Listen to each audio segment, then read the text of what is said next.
I'm not sure Ben will be coming in for a while. He's still pretty shook up about finding the body. I'm surprised it doesn't happen more often in the line of work he's in. Anyway, he said he found the body at exactly 20 minutes past 10. For some reason, the first thing he did was look at his watch. That's all he'd say before he'd shut down. And the police weren't very talkative either. Yes, Ben found Dr. Dekker's body on Valentine's night in his office. In your office. Yes, you know, the 14th of February, the day of love. Or remembering a massacre, whichever's more you.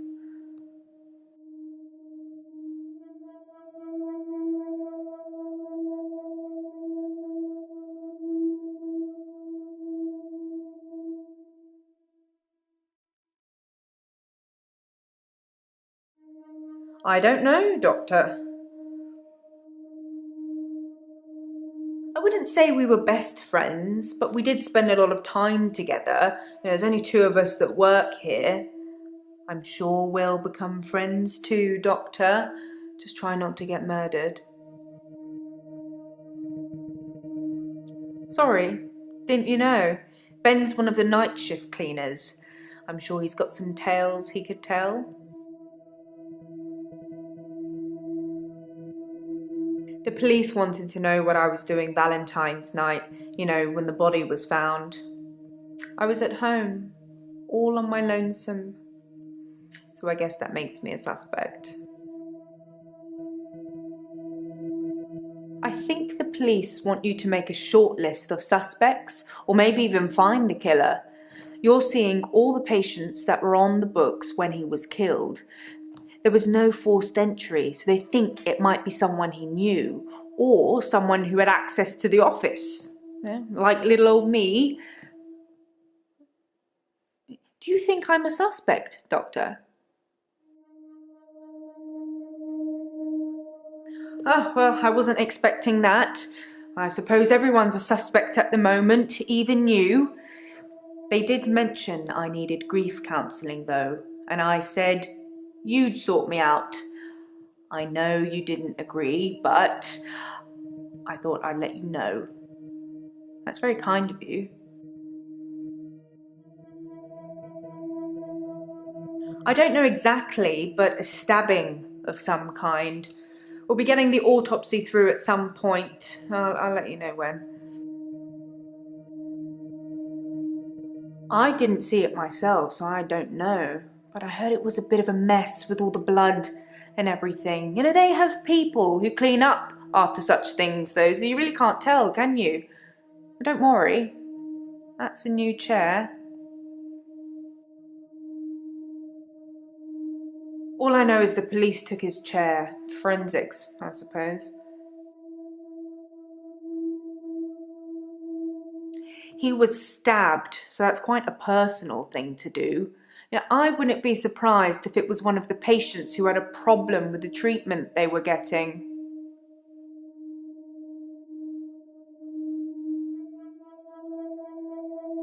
I'm just surmising. If you're unhappy enough to kill your therapist, they're probably not doing a very good job.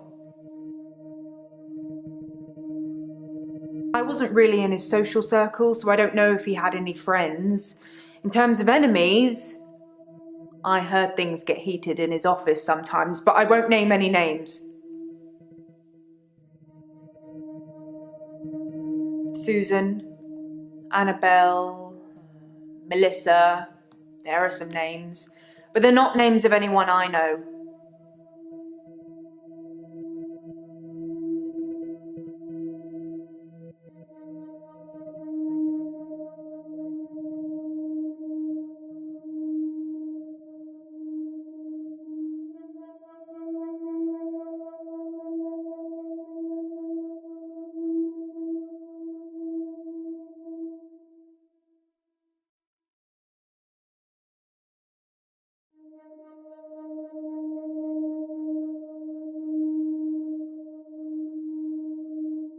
He was stabbed.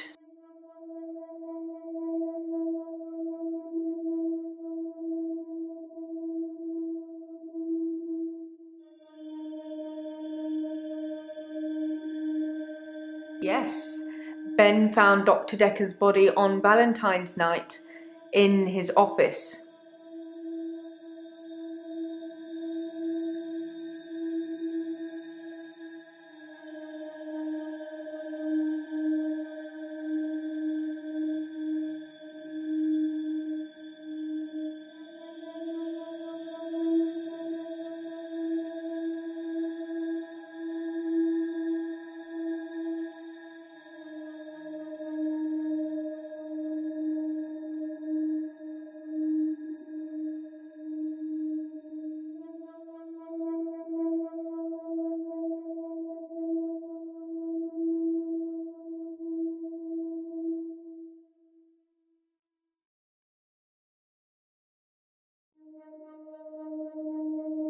Yes, the four.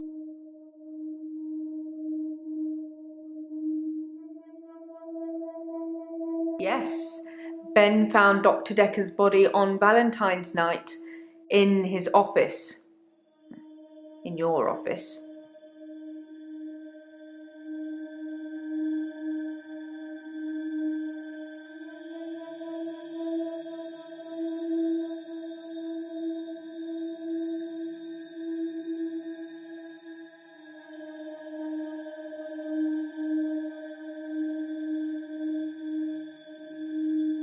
Yes.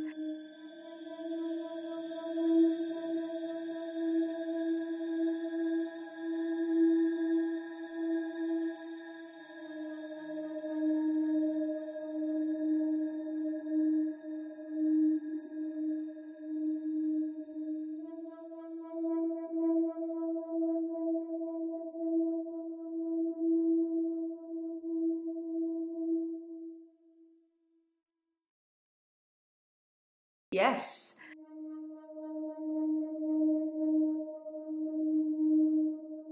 Yes. Ben found Dr. Dekker's body on Valentine's night in his office. In your office.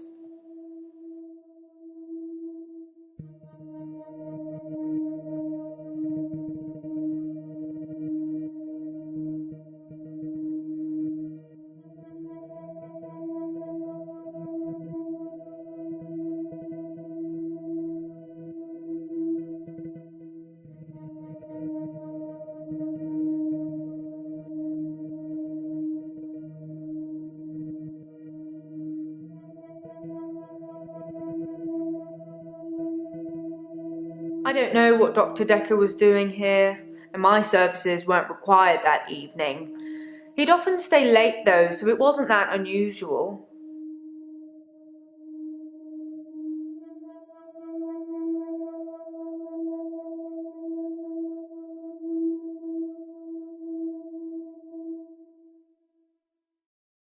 I'm having a loop day.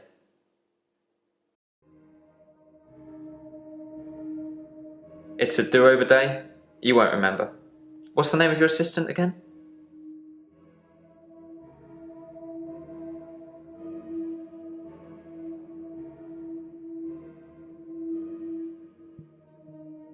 I'm not sure that's the answer I'm looking for. You didn't know that yesterday. Can you remember where I met Hannah?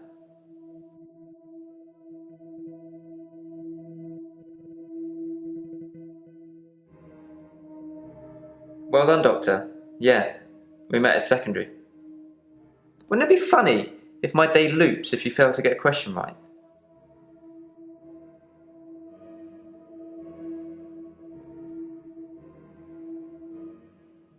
I agree.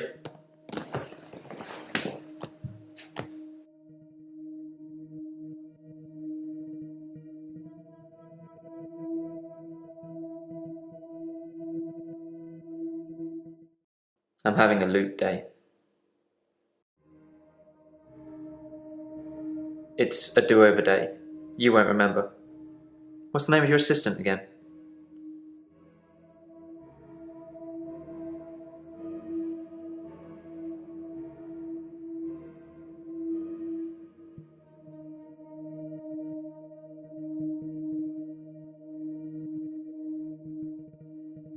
I'm not sure that's the answer I'm looking for.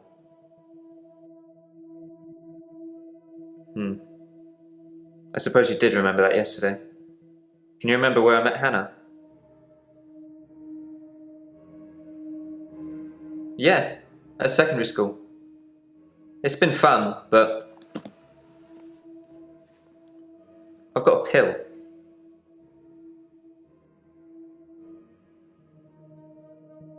Dr. Dekker gave me this pill. He told me if I took it, I'd never have another loop day. It's got a small skull and crossbones on it. Should I take the tablet, Doctor?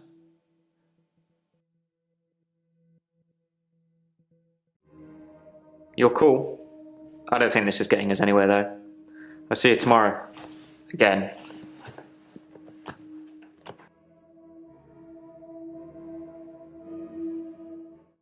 I'm having a loop day. It's a do-over day. You won't remember it. What's the name of your assistant again? Well done. Can you remember where I met Hannah? Yeah, great. Is there anything you can say that's going to break this loop for me? I never mentioned a pill this time, or a tablet. What the hell is going on here? Are you reliving my days?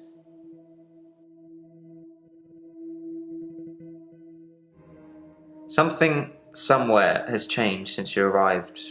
Like some kind of sim theory. It's a thing. Some professor believes we could be living inside a computer simulation and someone is controlling us. And there are millions of these sims. And someone somewhere behind a keyboard is just causing havoc. I'm starting to think you have that keyboard, Doctor. Wait, don't answer that. I don't want to know.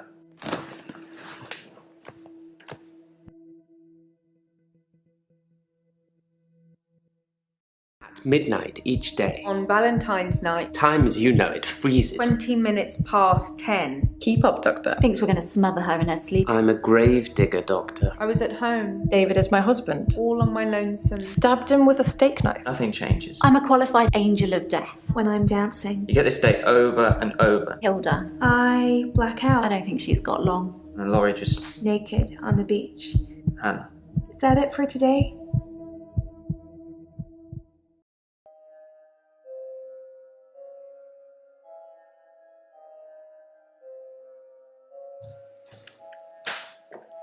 Ooh, deja vu. Are you sitting in exactly the same place I left you last night? Oh, that's where it all starts, Doctor. Anyway, do you think you can fit me in today? Looking at the diary, it's just the usual suspects, and you must be getting sick of them already. I've got this for you, too. It's some more footage from Professor Alderby that was hiding away. Well, come find me if you need anything.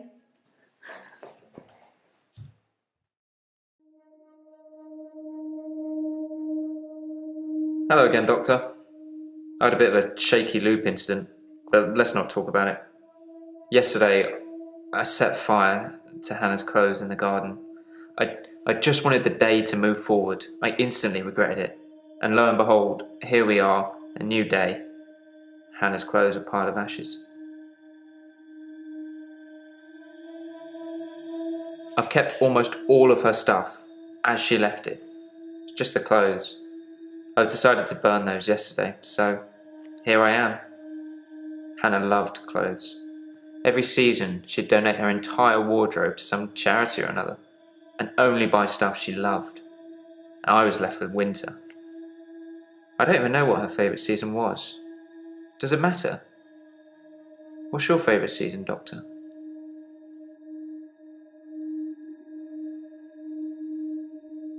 I thought you'd be an autumn person. That means you're supposed to be grounded and productive. And you like your space. Dr. Dekker felt that Hannah was holding me back. The memories of Hannah. In his opinion, I was holding on to the past. So I guess he cursed me, if that's even a thing. Yes, Dr. Dekker cursed me. I don't really want to talk about it, but let's just say I blame him for the way I am. Can you give me some advice, Doctor? I've been trying to think how I can get past today. I've come up with a couple of choices. I could set fire to Hannah's photographs. I've got them in Dropbox anyway. But setting fire to the clothes did the trick. Or setting fire to a rocking chair. She sounds like an old lady, but she loved that rocking chair, which I've not sat in since. Which one do you think's best? Set fire to the rocking chair. I never like the way it moves forwards and backwards. Forwards and backwards. I was at Henley Church on Valentine's Day, visiting Hannah's grave. It was the anniversary of her death. Her parents wanted a huge funeral with all the trimmings. Hannah would never have come for it. But it does give me somewhere to visit. I got to write the epitaph.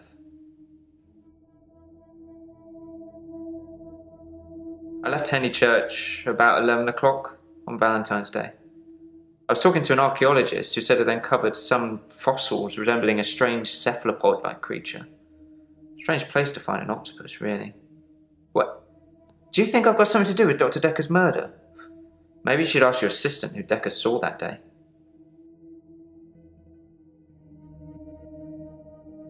We walk alone without our angel. I'm not religious, but when I wrote Hannah's epitaph, I knew her parents would want some acknowledgement of the great bearded one. But she was an angel to me. She was an angel to everyone.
I've been alone since Hannah. I can't imagine anyone ever replacing her. Not that I've looked. Do you think I should look for someone else? Okay, fine. I'll try. I'm not really sure what I'm looking for, though. Just sign up to Tinder and start swiping. Maybe it's just company I'm missing, although I don't really want any. It was a missed call. It was Valentine's Day, so I wasn't in the mood for conversation. She's dead. Thanks for bringing that up. I like winter. Being snowed in with Hannah, just the two of us. It's paradise. She was interested. Maybe I misread. Maybe she was just being kind. I suppose most women wouldn't enjoy me talking about my dead ex for hours. It's a sea creature, like an octopus. I suppose they find dinosaur bones everywhere. Just because we're on land now doesn't mean millions of years ago this place wasn't at the bottom of an ocean.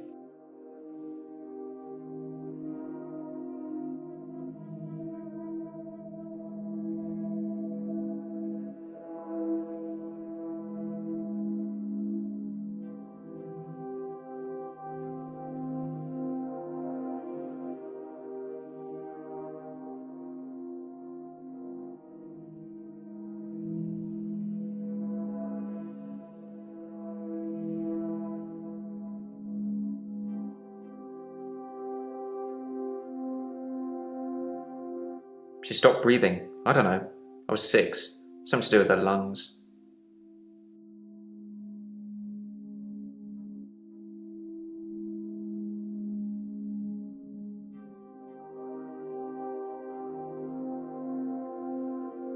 It was a missed call. It was Valentine's Day, so I wasn't in the mood for conversation.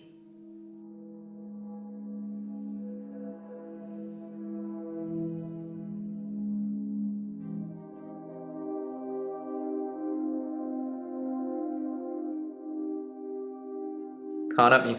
Sorry.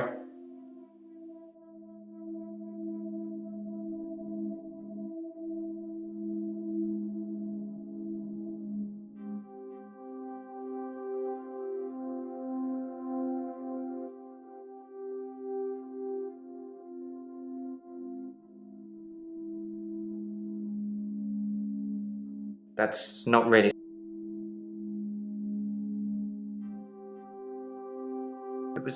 It was a missed call. It was Valentine's Day.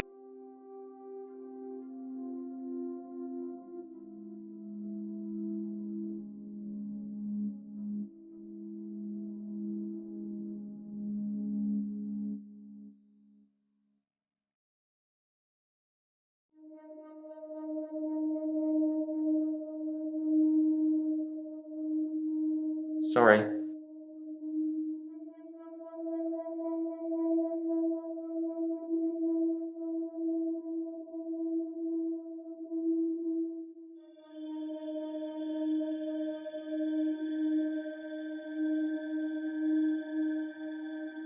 I don't know what you're talking about.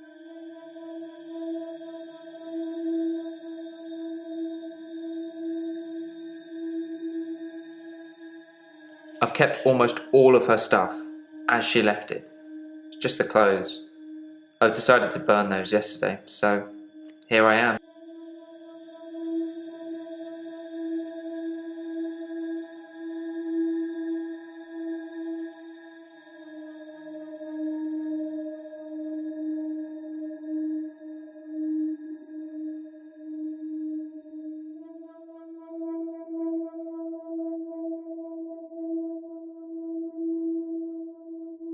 Pass.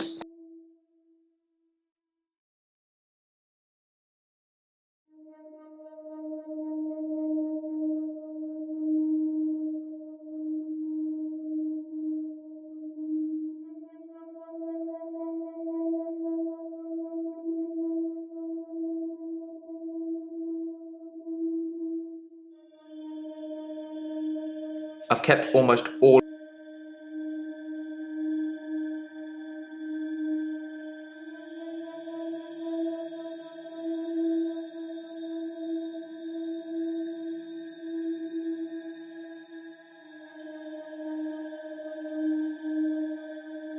I've kept almost all of her stuff as she left it.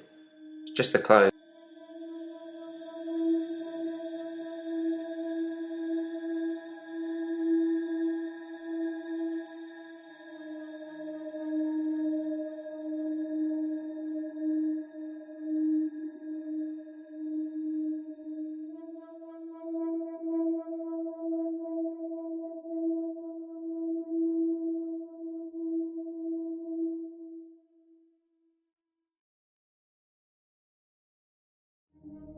Should I know something?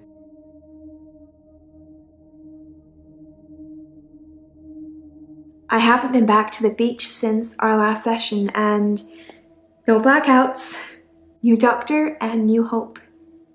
You're much better behaved than Dr. Dekker.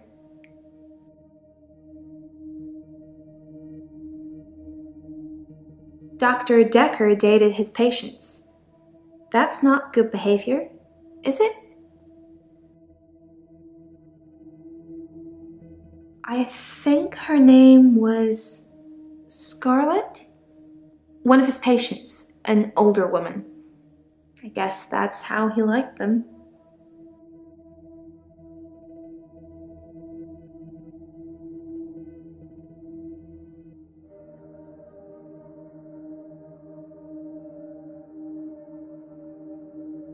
I haven't been back to the beach since our last session. I kind of missed it.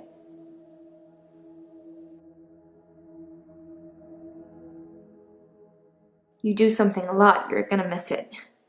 I suspect I'll go back there soon, but it's helped with the blackouts.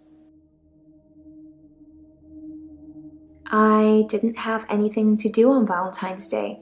I washed my hair and I walked along the beach for the whole night. It's actually true.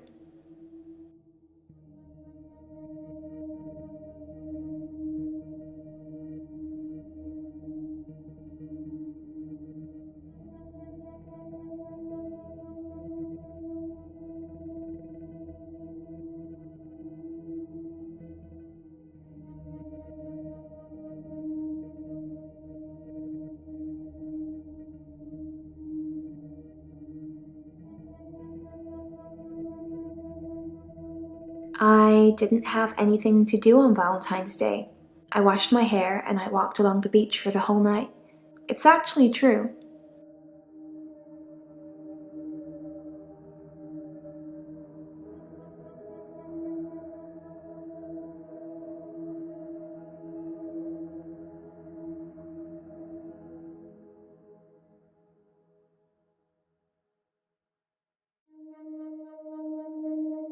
I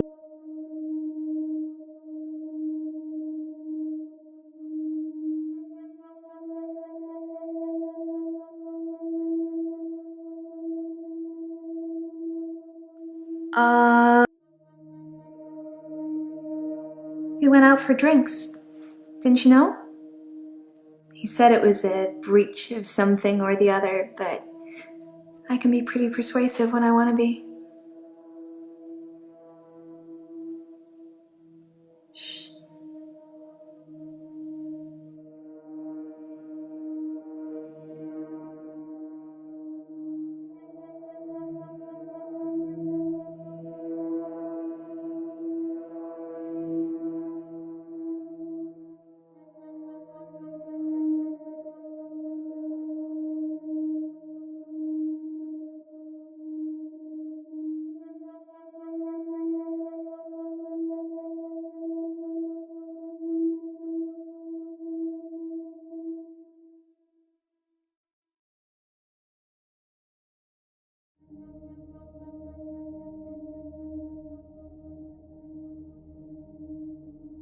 Just ask me one thing, Doctor.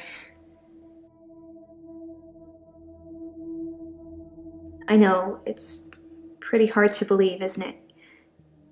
I feel pretty ugly. But I think I have a nice smile.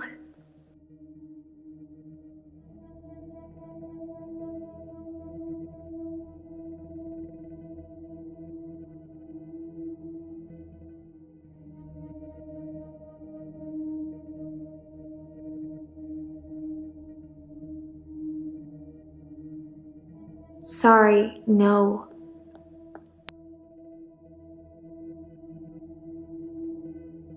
Yeah, drinks. I think Dr. Dekker ordered neat whiskey. I had water. I don't drink.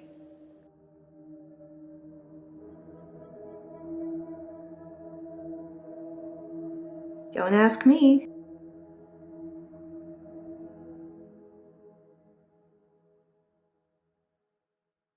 I guess it was a couple of days before Valentine's Day. It wasn't a date or anything. I noticed in our sessions that he'd been acting a little strange. He just didn't seem right. I wanted to find out what was wrong.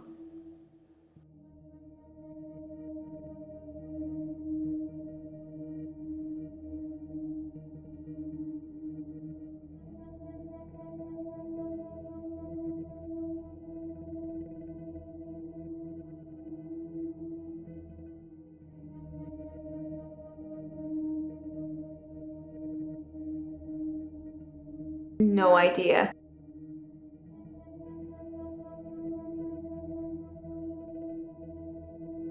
I haven't had a great day, to be honest. Someone accused me of stealing from my patients, which I would never do.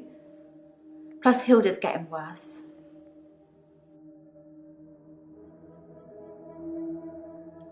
This? Well, it started with this. It's a locket.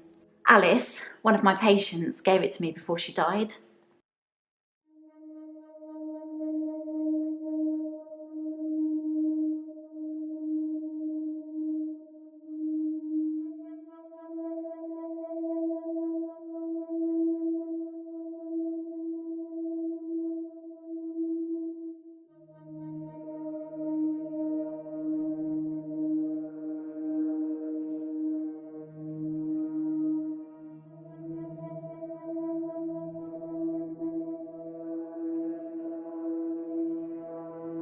It was the one thing she held on to right until the end. Her most treasured possession. She said she wanted me to have it. You don't argue with a dying person's last wishes. Hilda's the one I mentioned in our last session. She's dying. I can tell. I need to see her before it's too late. To help her finish her unfinished business. People who are dying always have things they wish they could do before they go. We leave a lot of loose ends in our lives. We're very messy that way. Hilda wants to see her daughter. She's in Australia, so I'm going to have to use my talent.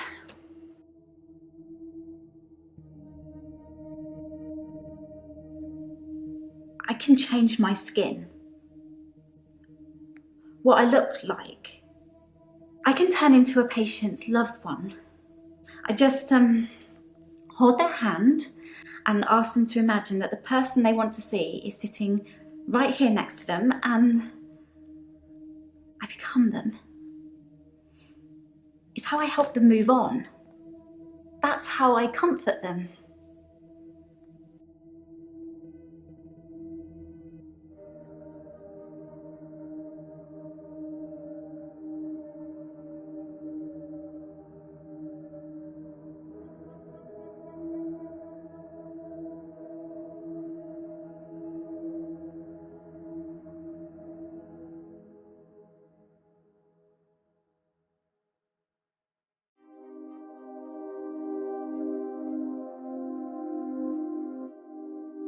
It only lasts for as long as I'm holding the hand. I think it needs that connection.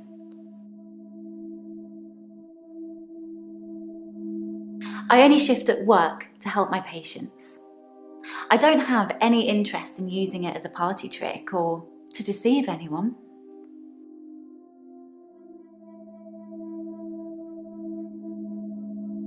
I have a few other things. A watch, a ring. One patient gave me a little china bird. They're not valuable, just trinkets really. Strictly speaking, all of the patient's belongings should be passed on to family members after they die. But Alice's son never visited. He didn't care about his mum. Why would he care about some worthless piece of jewellery? It just doesn't feel right to me. What do you think, Doctor? Am I wrong to keep the locket?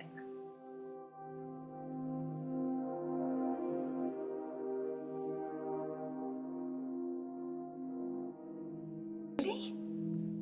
I don't see the harm. Alice wanted me to have it.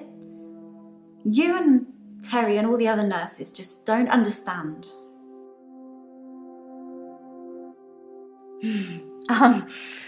Actually, I had a hot date.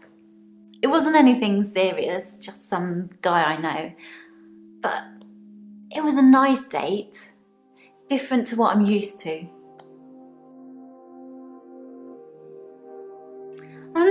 It was very traditional, old-fashioned, you know. Dinner at a nice restaurant. Then we went for a little walk along the pier, held hands, had a bit of a kiss. Then he called a cab and we went back to my place.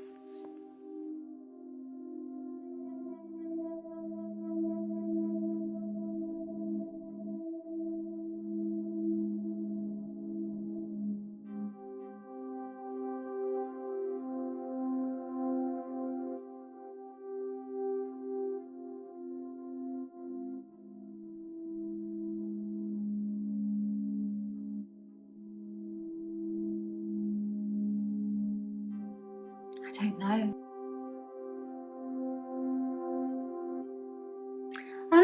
It was very traditional, old-fashioned, you know. Dinner at a nice restaurant. Then we went for a little walk along the pier.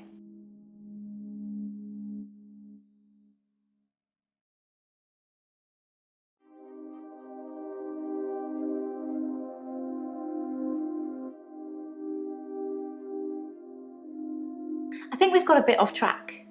Maybe you should check your notes.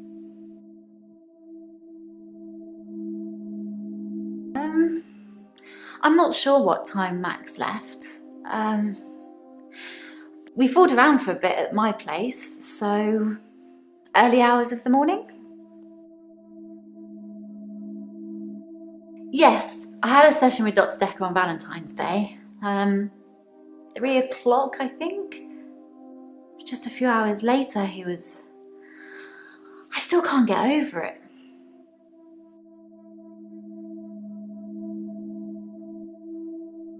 Of course, it was Terry that accused me of stealing. One of the other nurses, she's actually trying to make out that I'm some kind of HSK. Healthcare serial killer. You know, like those nurses that kill loads of their patients. I'm surprised you haven't heard of it. Anyway, because a few of my patients have died on me, and some of those patients have given me gifts, Terry thinks it means that I've been killing them off.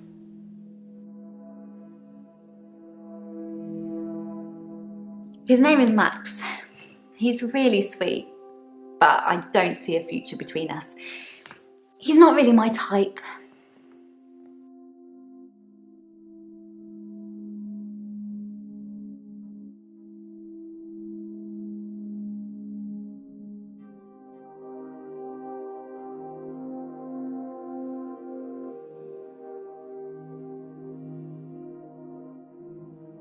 Sorry. I've known Max a couple of years, but this is the first time we've been on a date. I don't think he's boyfriend material.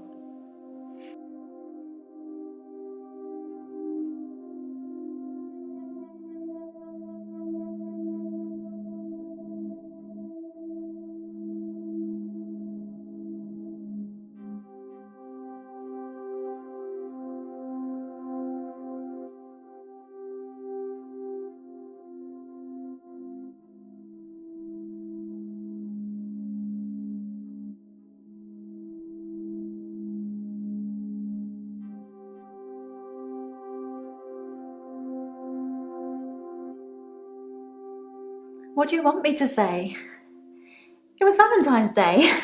Everyone deserves a little loving on Valentine's Day.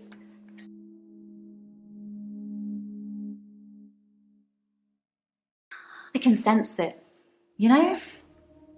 It's like when you're outside and there's a sudden change in the light or the air feels different and you know it's going to rain. It's like that. I always know when one of my patients is fading, even before the doctors know.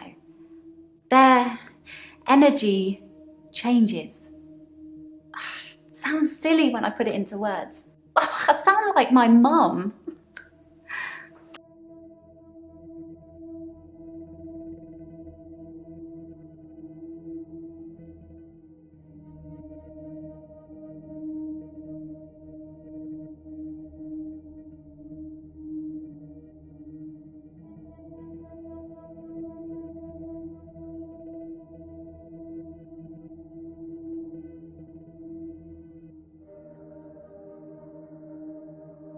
My mum's a nightmare.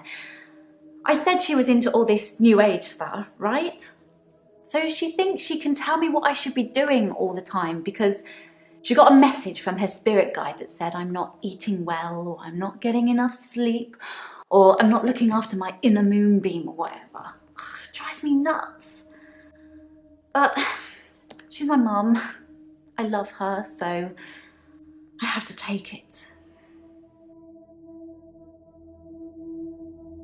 Dr. Dekker seemed fine on Valentine's Day. He seemed to be in a good mood. It didn't seem like anything was bothering him.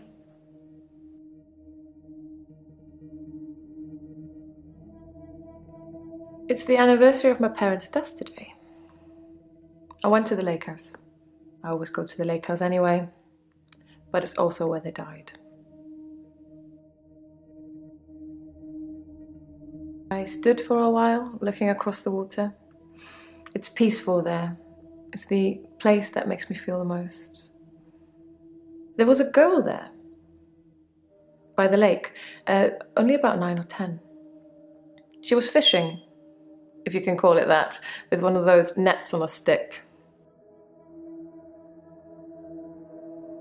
I don't know why I talked to her. She looked sad. I don't usually talk to children, but she seemed different, special. I'm allowed to talk to her, aren't I, Doctor?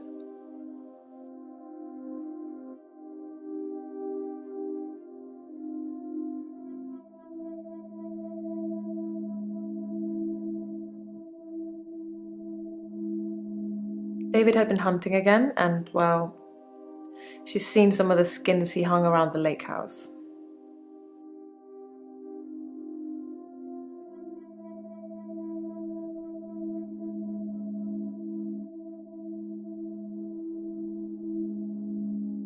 Animal skins. David hunts, then skins. It's horrible, really. He's not really good at either job, so the skins still have great lumps of bloody carcass hanging off them. I'm sure he'll get better with practice.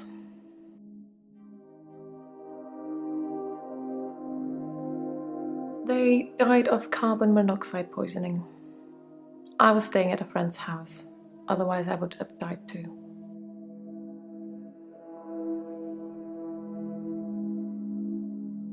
David wasn't there. Or at least I didn't see him. I didn't go inside. I forgot my key, and the spare was missing. Good. It felt nice. I felt like I was being nice. I felt human. So I can find her and talk to her again, Doctor.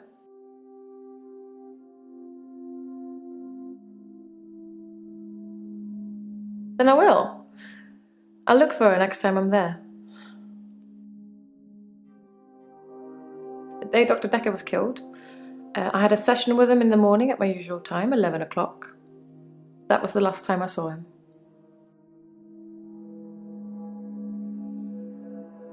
Dr. Dekker made me an offer that I couldn't refuse. I'll be taking it to the grave with me, though. As did he.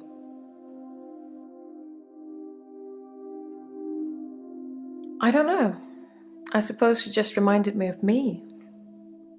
I spent a lot of time alone as a child. She said she was trying to catch some strange creatures that she's seen in the water. I don't know. Minnows, probably. Everything's strange when you're a child. It was 12 years ago. I was still very young. Too young to be an orphan, anyway. I had to toughen up quickly. Met isn't the right word. David has always been there, in the shadows, on the periphery. I move in very exclusive circles. You tend to see the same faces.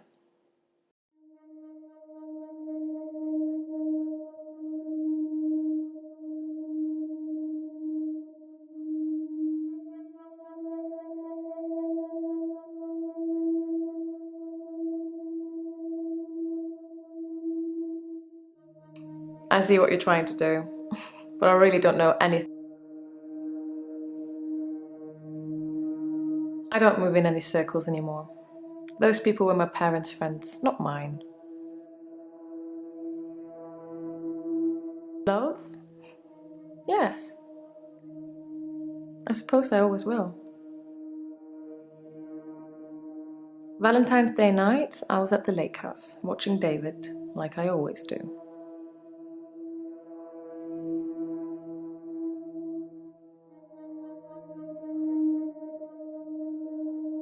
He has trouble with his mental faculties and is getting worse. Yes. I watch him and make sure nothing bad happens.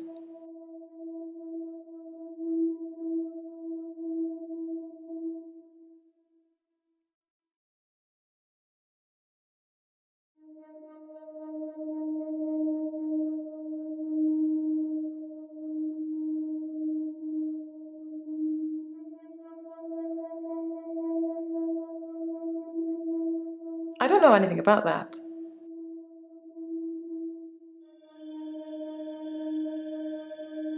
There's something I want to tell you about. Something else that's wrong with me. I think I've been getting a bit out of control in my hour.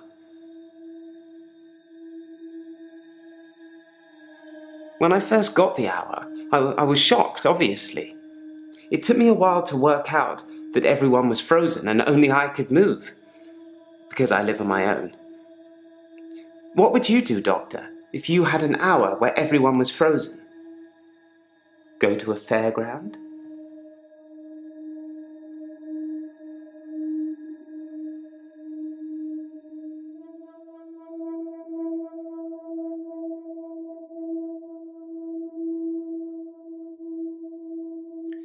I did think, what good could I do, other than catch up with work?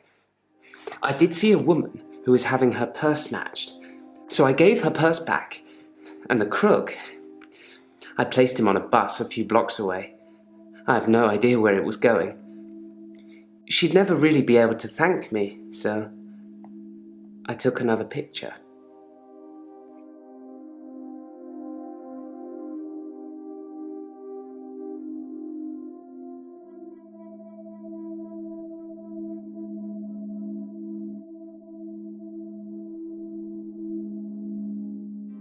Sorry, Doctor, I don't...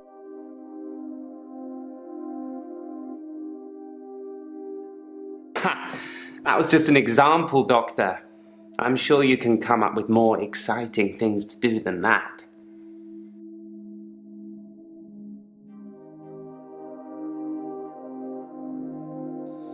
Possibly a relative of yours. Possibly a patient that died here. I'm not sure. She doesn't normally say anything.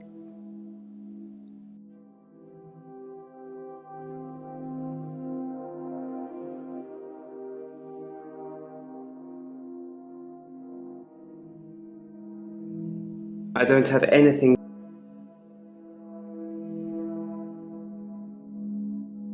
I dug the grave for Dr. Dekker.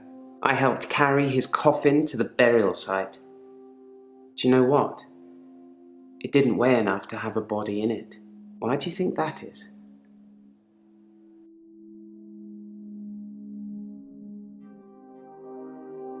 No, the coffin wasn't empty. There was something in it. A decoy, I'd imagine.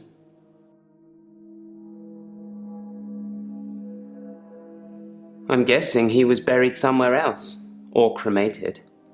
Somebody somewhere didn't want his body going in the ground. Do you want to be cremated or buried, Doctor?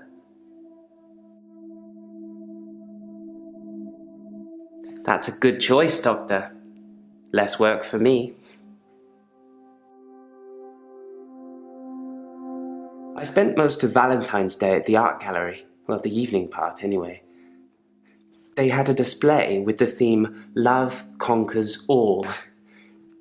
I didn't get most of the paintings, but they were well done.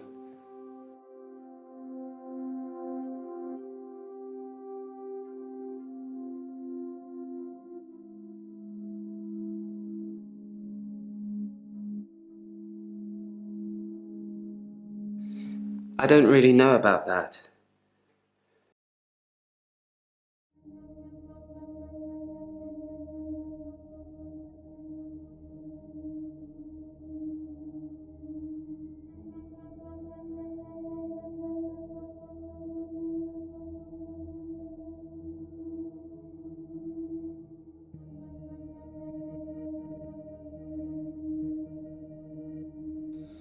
Possibly a relative of yours.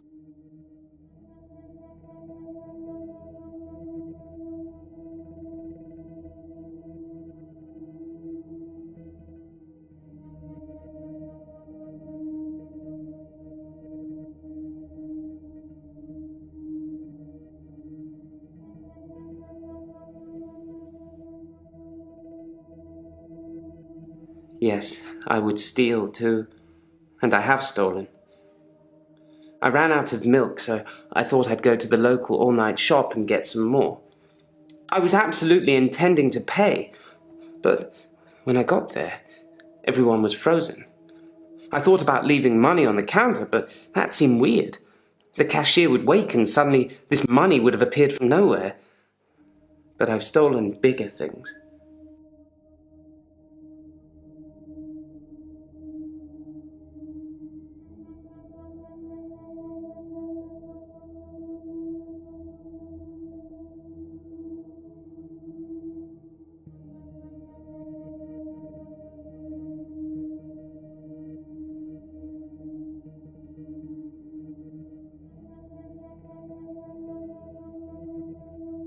Yes, I would.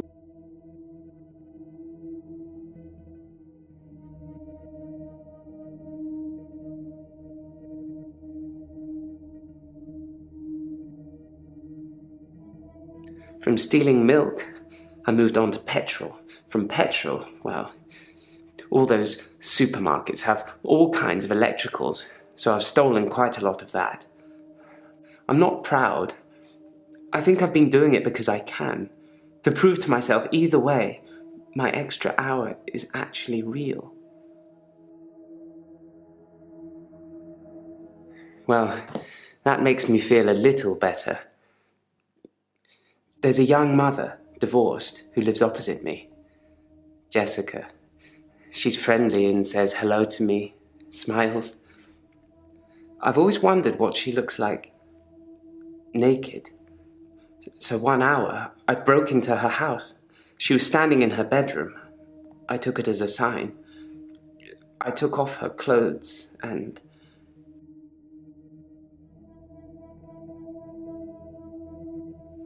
I took photos of Jessica when she was naked. When I'd stripped her. When she was naked and frozen. I didn't want to have to do it again, to strip her again. So I took pictures to remind myself what she looked like. That's wrong, isn't it, Doctor?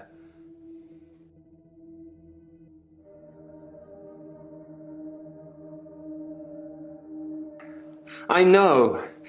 It's that bloody Dr. Dekker. He made me this way. It's all his fault. Like I said, I originally presented with depression, and everything was going well for a while.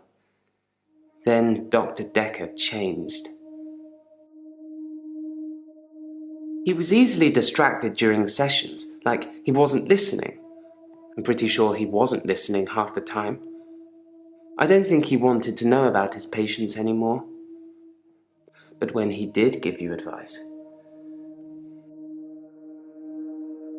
he told me to use my imagination, to make something up, to think something crazy, and it would become real.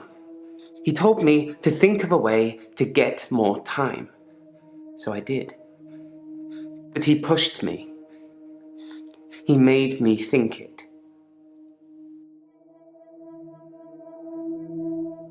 Yes, I suppose I've destroyed a few things whilst in the hour. You can be the perfect supervillain. Nobody knows it was you. That wretched dig goes on 24/7. 25/7, if you ask me. Your patient, Nathan, caused quite a stir. He interrupted one of the female students all night, apparently. Made her miscategorize some findings, going on about his dead girlfriend. It's amazing what you hear at the coffee machine. Well, I suppose that's a bonus. We're allowed to use their coffee machine while they're there.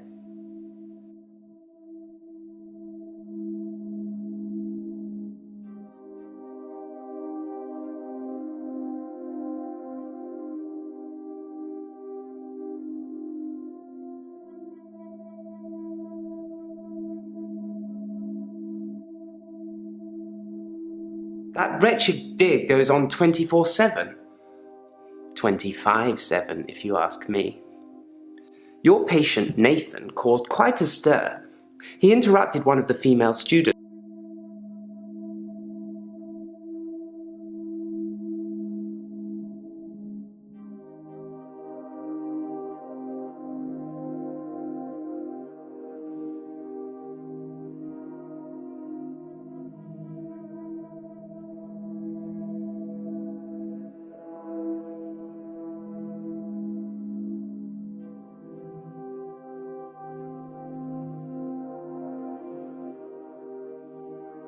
That wretched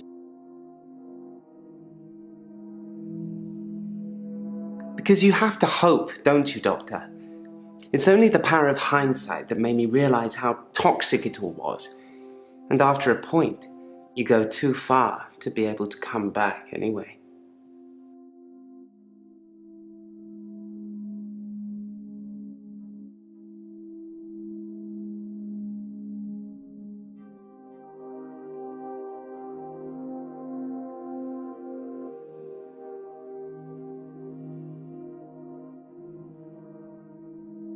I'm Jasmine. I don't come in that often. What happened to Dr. Dekker?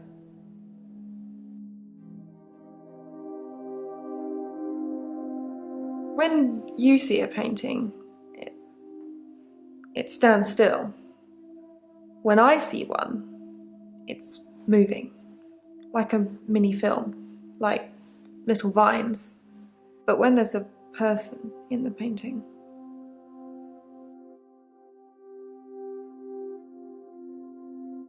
when I want them to normally, when I want to really get inside what's going on.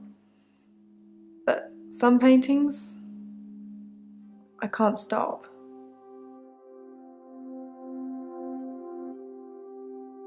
I've been working on portraits, at home, outside work.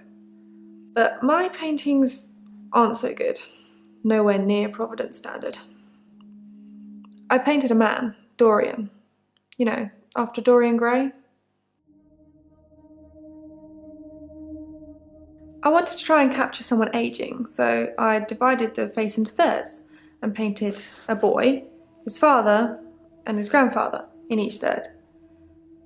It was hideous.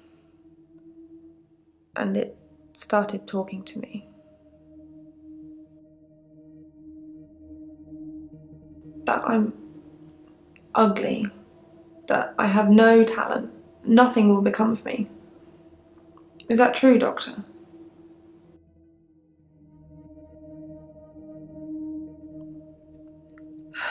I hear it so many times from that wretched painting. It's in my head. But thank you.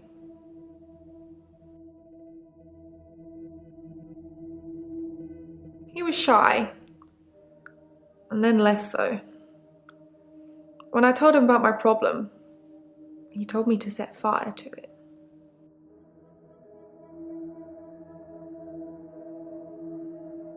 Nothing, of course. The faculty thinks I've gone loopy, like some kind of spongy Mobius strip. But that's why I'm here, isn't it, Dr. Dekker? Him, God, the great old one, the elder god, Cthulhu, however you address him. Listen to me! You're not listening! It's your only bloody job! Well, let's call him God. He creates this world for his amusement, something he can play with and occasionally alter to suit his mood. God loves chaos, but something goes wrong. Man and woman evolve. What was once chaotic becomes, well, more ordered. Without chaos, he has less power. When there's too much order, he becomes impotent. So he needs to instill chaos again. And do you know how he does this? No, and yes, but you're being too granular. He needs chaos so he can return, and the only thing stopping him is you. Not just you. You and people like you. Psychiatrists, doctors, nurses. Anyone who is caring for people who are losing their sanity. You have no comprehension how important your job is, do you? He doesn't need your version of insanity to spread. He needs chaos. It's not the same. It's just a means to an end. They're not all cultists, unfortunately. Once you see the truth, it's hard not to spread chaos yourself, to cause further insanity and harm your own. I doubt it. But can I make you question your reality? Definitely. But in doing so, I would be promoting more chaos. On the basis the central component of our universe is chaos, science can only document a perception of the chaos at any one given moment in time, as by definition, chaos is unpredictable from one moment to the next, which means that at any given moment, we can choose to alter our perception of the world. no matter how much chaos that would cause. In 10 seconds' time, there will be no gravity in this room, and we will float. 3, 2, 1. You think nothing happened. But where's your glass, Doctor?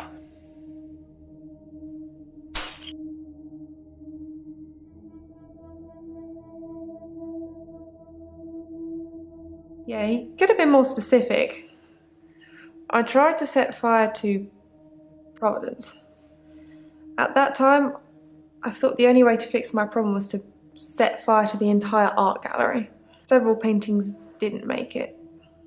Luckily, my boss didn't press charges. The police did arrest me, though.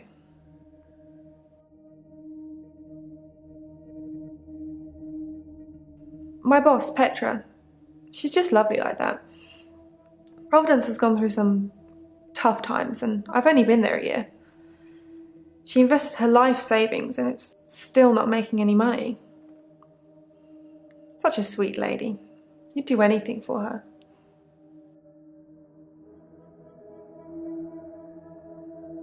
Dr. Dekker told me to burn it. It was nothing to do with Petra.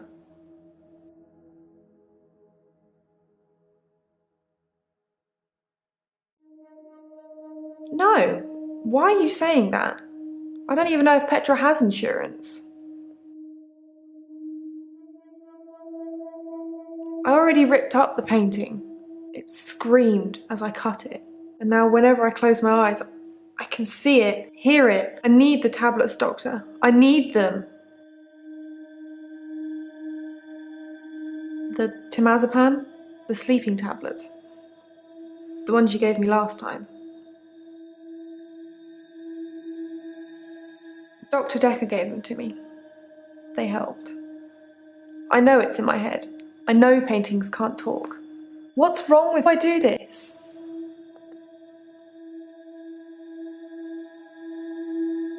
Thank you, Doctor. I'll think about that. And the prescription, please?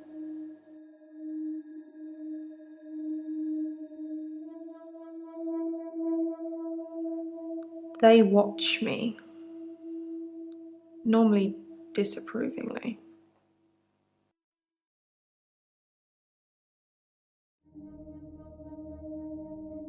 Because they don't think I know how to appreciate art, because I'm too young.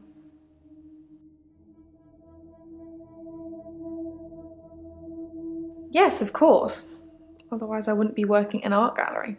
I love art. I love paintings.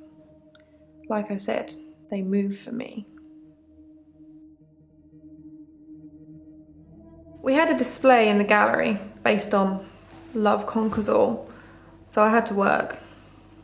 Mainly it was a collection of giant hearts sat on things, but I ran into another patient, Bryce.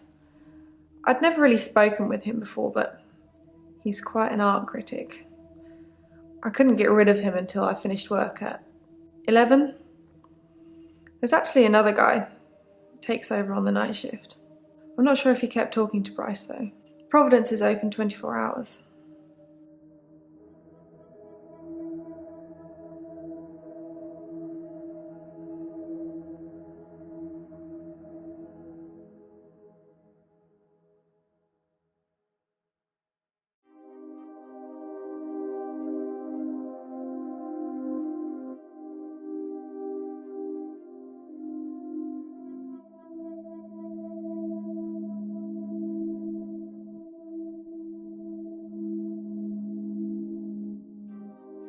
Not so.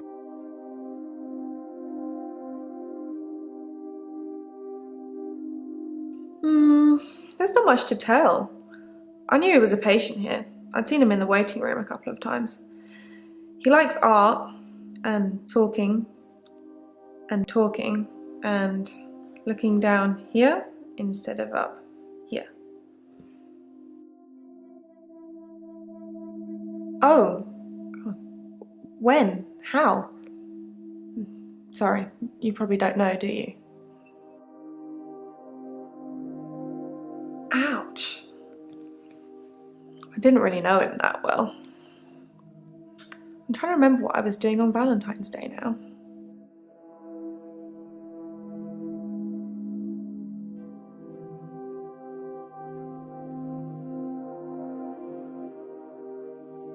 I'm Lacey Hendricks. So you don't know about me then? Where to start? My next door neighbour in Jobson Hill, where I live, she was murdered. 80, and they diversion burgled her. But she was wise to it and started calling the police. They slit her throat with a bread knife.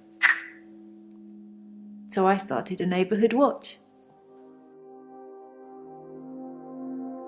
It was me and Agnes.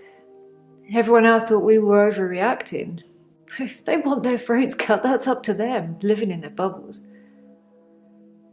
But Agnes... Poor Agnes. She went missing, and still is. And that's what people think. But it's not the truth. It killed them. It looks normal enough. A smartly dressed, door-to-door saleswoman.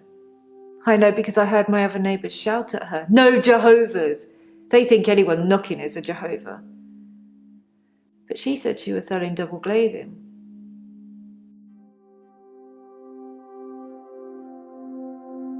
I don't know, I didn't answer the door. Best not to nowadays. But I watched her go to Agnes's. Poor Agnes. She let her right into her house.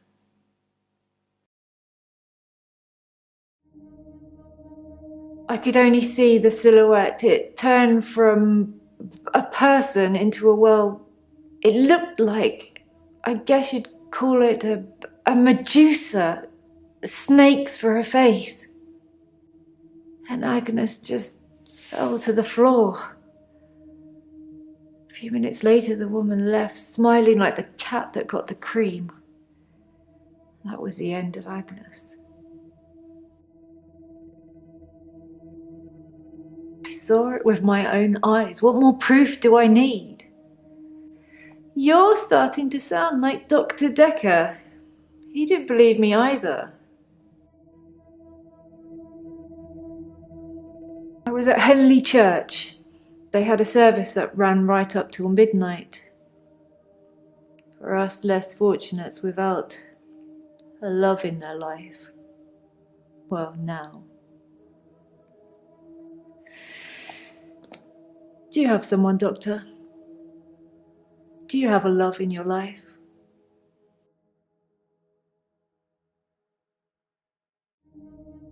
Garden Club.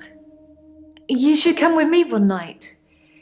It's a lovely way to meet new people. I didn't have much luck with him, like I said. He didn't believe me. He thought I was having a hallucination caused by the stress of my neighbour being so brutally murdered. Where is Agnes, though? I haven't found her, have they? Have they?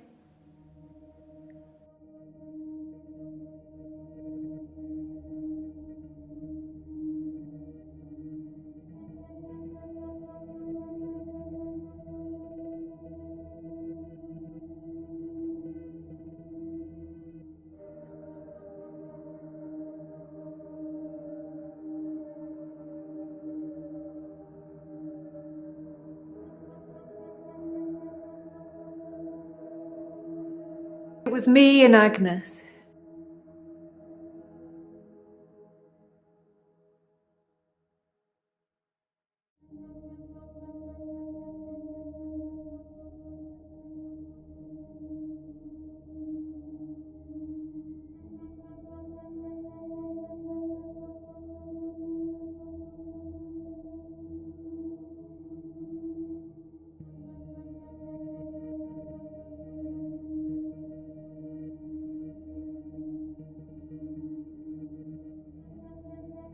Sorry,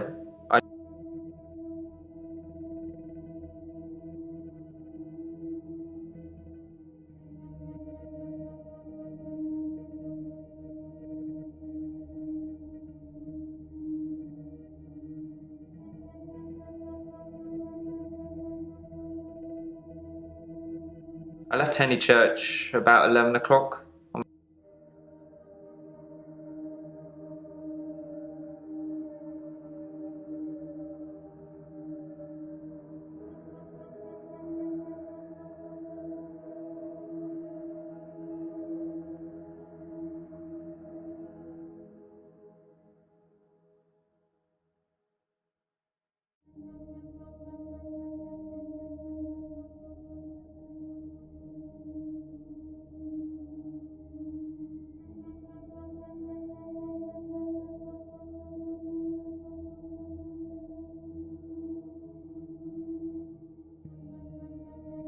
I left Henley Church.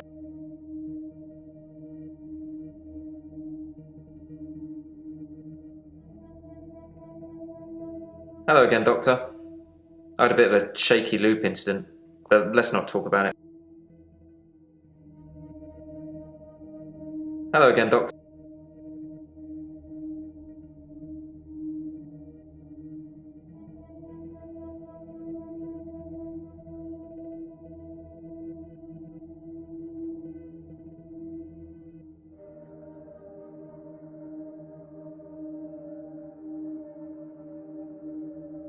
Hello again, Doctor. She's dead. It was a missed call. It was Valentine's Day, so I wasn't in the mood for conversation.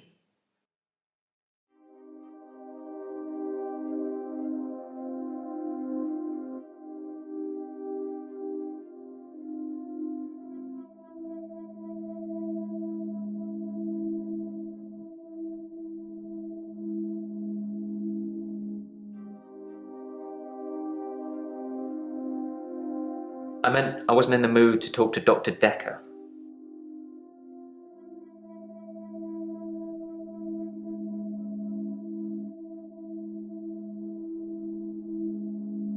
I've kept almost all of her stuff as she left it. It's just the clothes. I've decided to burn those yesterday, so here I am. Hannah loved clothes. Every season she'd donate her entire wardrobe to some charity or another, and only buy stuff she loved. I was left with winter. I don't even know what her favourite season was. Does it matter? What's your...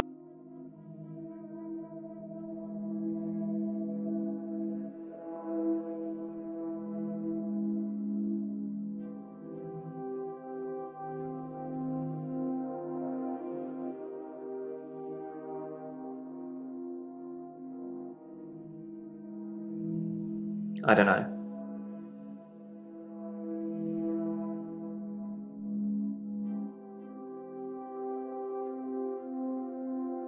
I guess it was a couple of days before Valentine's Day. It wasn't a date or anything. I noticed in our sessions that he'd been acting a little strange. He just didn't seem right. I wanted to find out what was wrong.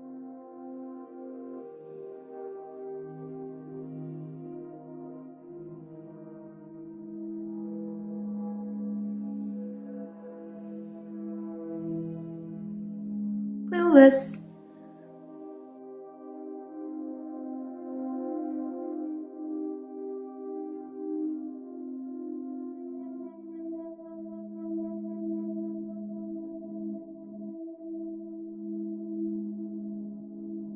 For a lot of our sessions, he would be pretty impartial, a passive listener. But towards the end, he liked interfering. Like, he wanted to push me over the edge.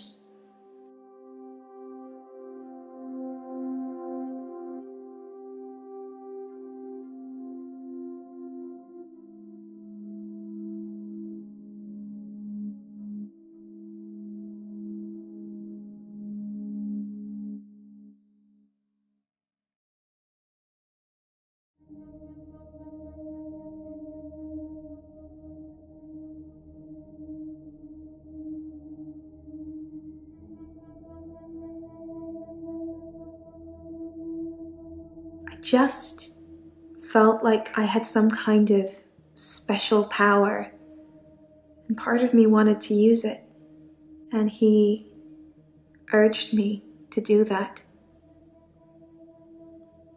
I don't want to say any more about it, not now.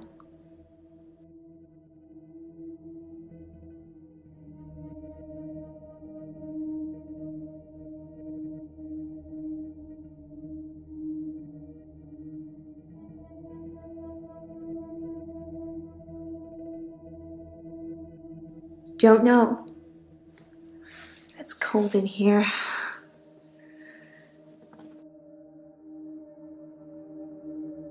I just felt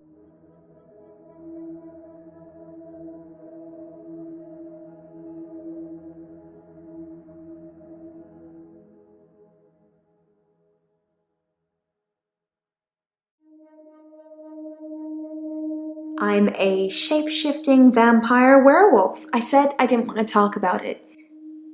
What is it you're thinking about when you're not listening to me?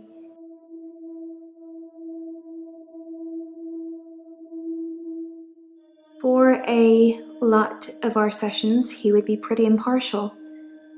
A passive.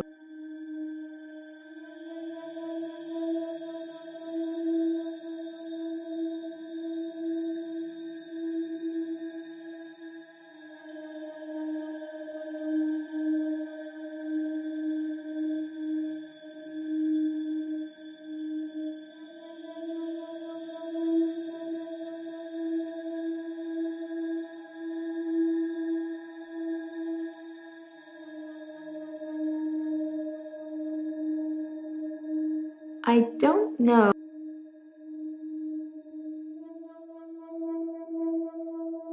I know, it's pretty hard to believe, isn't it? I feel pretty ugly. But I think I have a nice smile. Lots of people find me attractive, but I've seen something truly beautiful. Makes me feel dull by comparison. I have a recurring dream where I find something beautiful in the sea. But I don't know you that well yet, Doctor. Let's wait a while before I tell you my most intimate secrets. Sorry to cut in, Doctor. I've just had a phone call from a solicitor. Ben's trying to sue us for nervous shock. Should I go and see him to talk it out, or should I find a solicitor to represent us? Sorry to be pushy, I just think we should act quickly before it's too late. Okay, well, just let me know.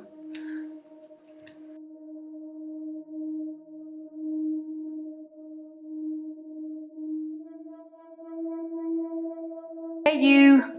Thanks for helping me with this grief thing. I'm not sure I have it though.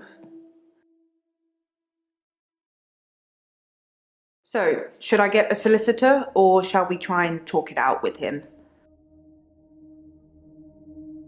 I think we should get a solicitor. I know the perfect firm. I'll do it all, don't worry about it.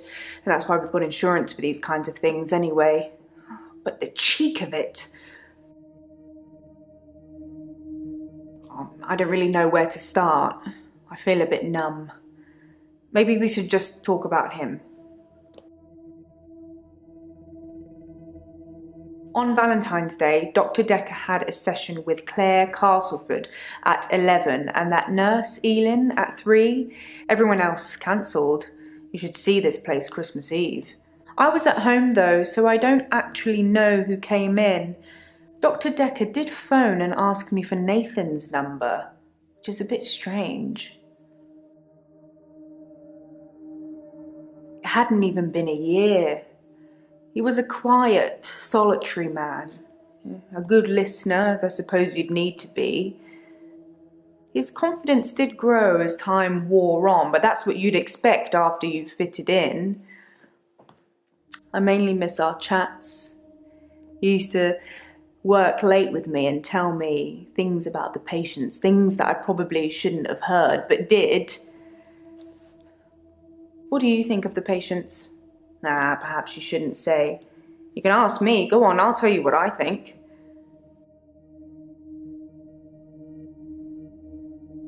Mariana is a special girl. You know, there's something about her that just makes you want to follow her. Maybe that's what a trendsetter looks like.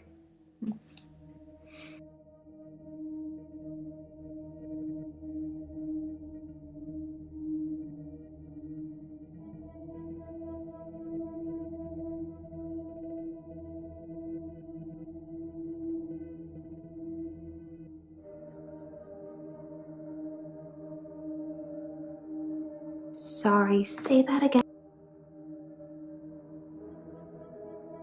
I think Bryce has a lot of misdirected anger. I don't think I like him that much. You know, sometimes when things overrun, he's outside waiting for you, and he stares at me as if he's undressing me with his eyes. You know, he's not the first person that's done that, but still, you know, it feels worse coming from him.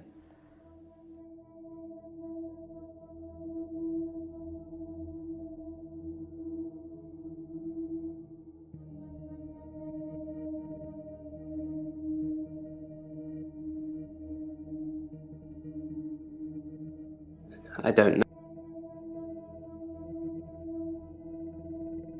Claire seems to be shaken by something. You know, I offer her drinks every time she comes in, but she always refuses them. It's as if she just wants to come in, get her session over with, and then run off to do something else.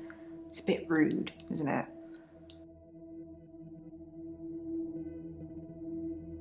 Elin seems like a lovely person. I'm not really sure why she's here. Oh, I just want to cuddle Nathan all up. He's such a mess. He's always in the same clothes. You know, he barely talks to me though. It's the same hello every time. He reminds me of Tom. Tom was a quiet mess, like Nathan. Youngish, in his early 20s. He taught piano, but he did have a strange hobby. Tom liked to base jump. That's basically falling from a huge building or mountain and pulling your parachute before you hit the ground. He started to think he could fly. Dr. Dekker tried to talk him out of it, but Tom had to prove his point. So one day, Tom decided to base jump without a parachute. Can you guess what happened?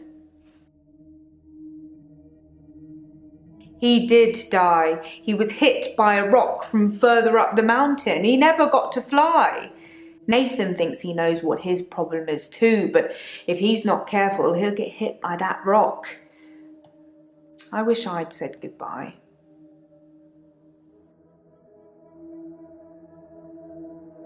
I wish I'd said goodbye to Dr. Dekker. It was so sudden. You know, here, then gone.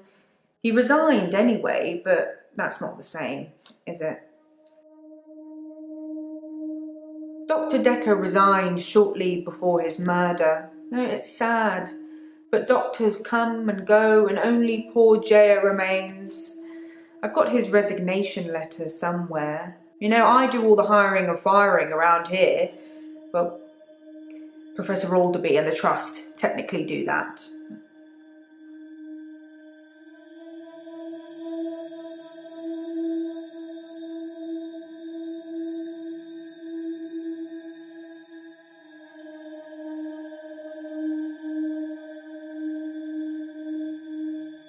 Professor Alderby is a trustee. Did I not mention that? We'd work late together on all sorts of things. He was preoccupied with finding patterns in patients, trying to find some kind of order. Mainly he was searching for a common experience the patients might have had. That's what led them to his office. He'd study everything, even the referral letters. Yes, letters, parking tickets, holiday destinations. You know, I find those referral letters... He was sure there was a pattern in them.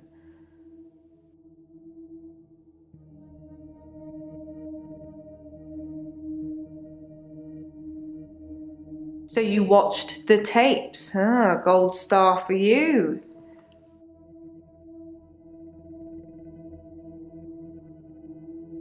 It smashed. Most of the patients are suspects, according to the police. Almost all the patients are referred, and some of them are privates, but Dr. Dekker didn't introduce any of them. She was cuddling him like he was 6. He's 25.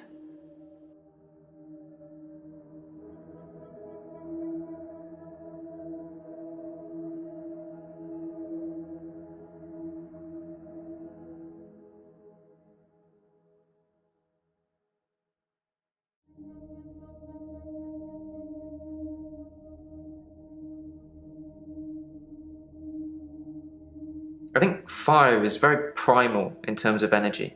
Maybe if I burn something, my days will keep rolling. Although I'm not sure you're supposed to encourage arson in these sessions, Doctor.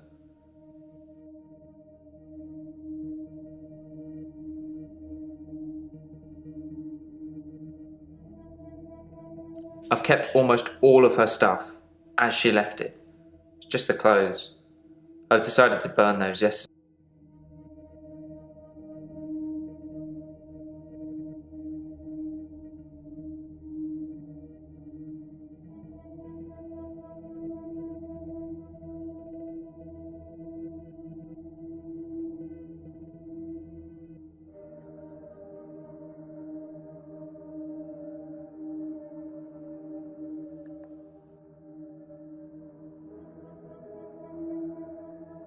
Wouldn't you like to know?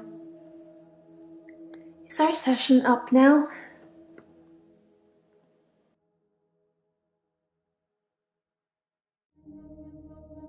For a lot of our sessions, he would be pretty impartial. A passive listener. But towards the end, he liked interfering.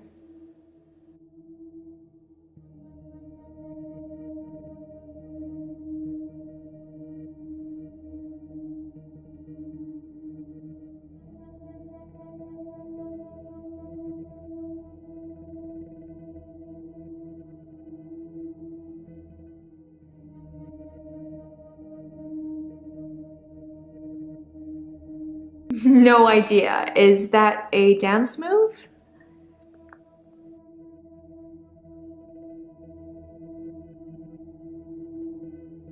Yeah, drinks. I think Dr. Dekker ordered neat whiskey. I had water. I don't drink.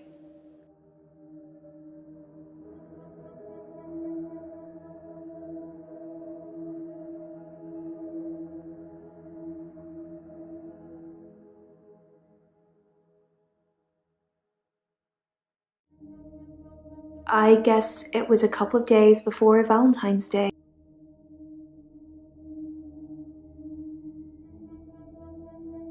I didn't have anything to do on Valentine's Day. I washed my hair and I walked along the beach for the whole night.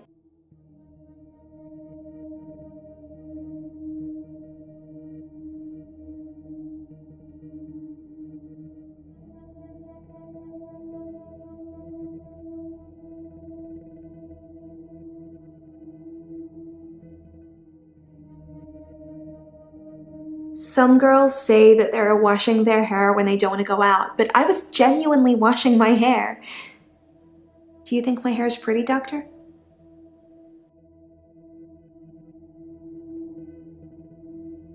People are quick to put labels on everything.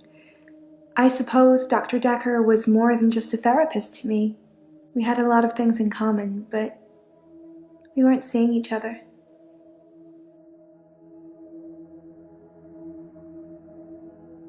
I'm not seeing anyone at the moment. Are you offering, Doctor? It sounded like an offer to me, Doctor.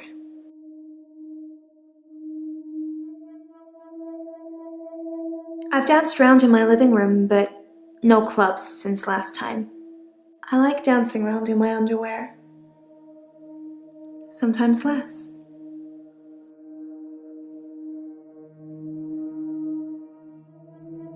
I'm insecure, Doctor. Isn't it obvious?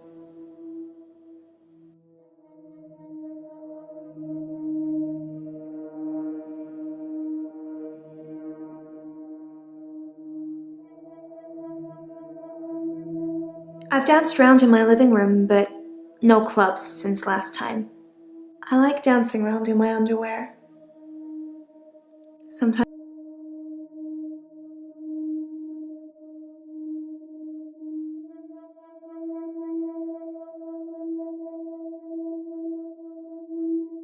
Doctor, I don't think our relationship has got to that point yet.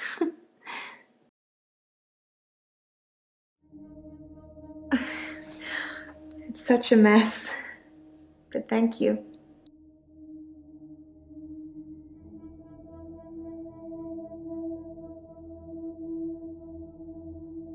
People are quick to put labels on everything. I suppose Dr. Dekker was more than just a therapist to me.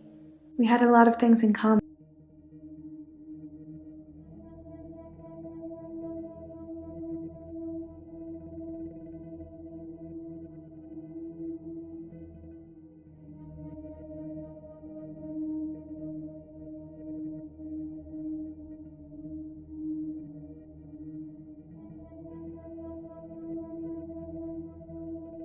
No idea is.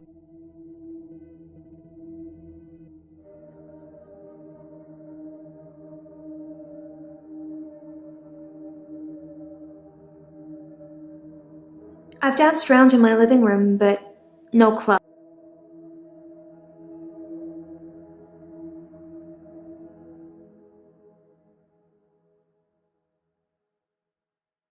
Clueless.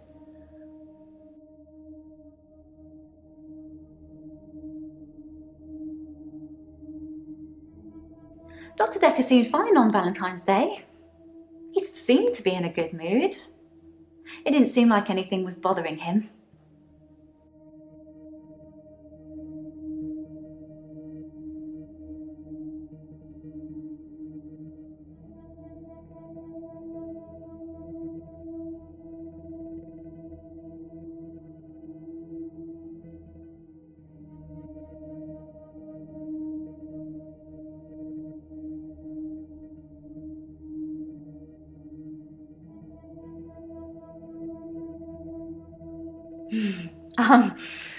Actually, I had a hot...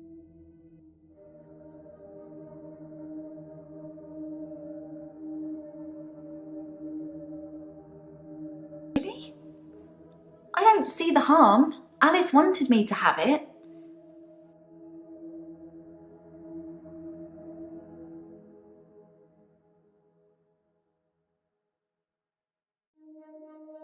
That's not really important.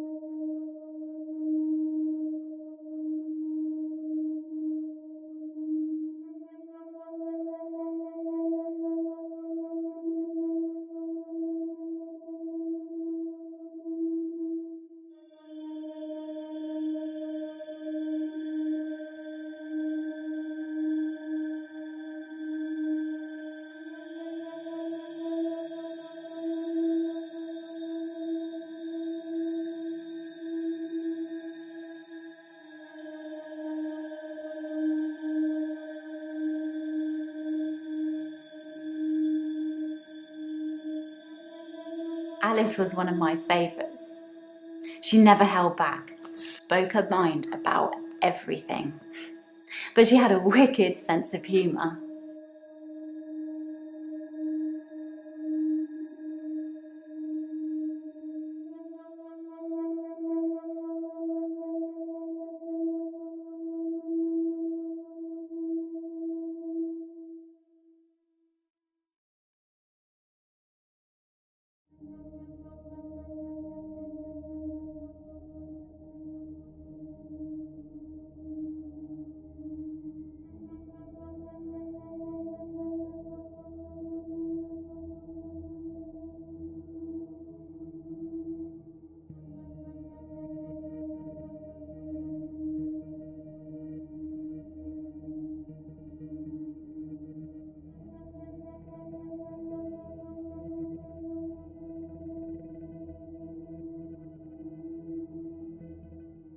Hannah was forever giving to charity.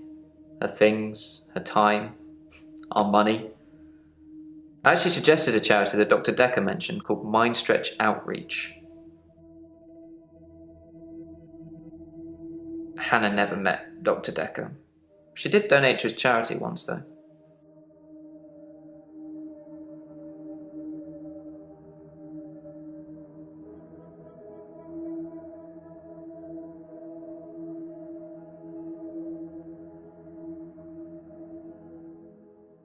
Mind Stretch Outreach arranges programs for gifted children. It's for poor, clever kids who can't afford private education. It's not much of a charity, I guess, but it certainly ends up with a lot of clever people who are thankful to the people running it. Which, in this case, is Dr. Dekker.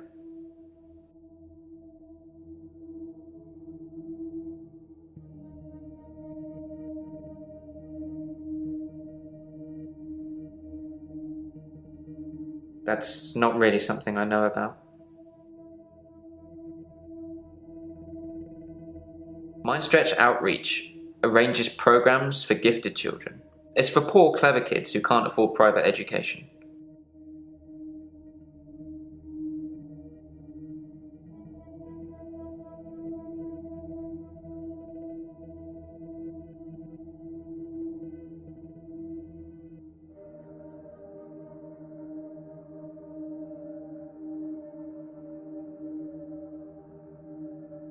I don't know. Mind Stretch Outreach arranges programs for gifted children. It's for poor, clever kids who can't afford private education. It's not much of a charity, I guess, but it certainly ends up with a lot of clever people who are thankful to the people running it. Which, in this case, is Dr. Dekker.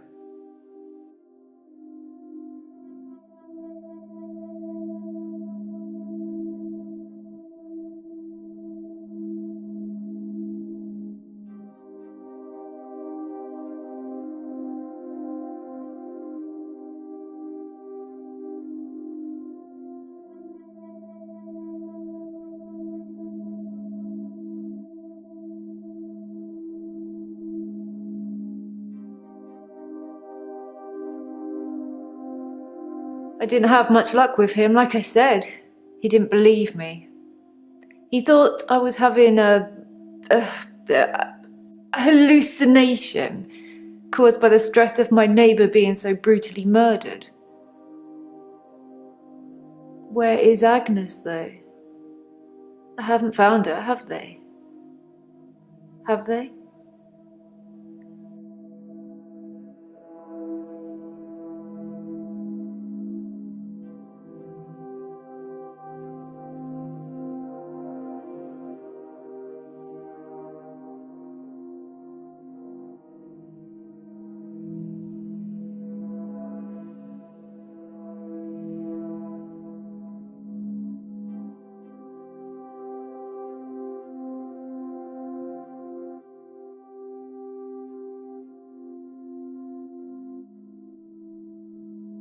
I don't know.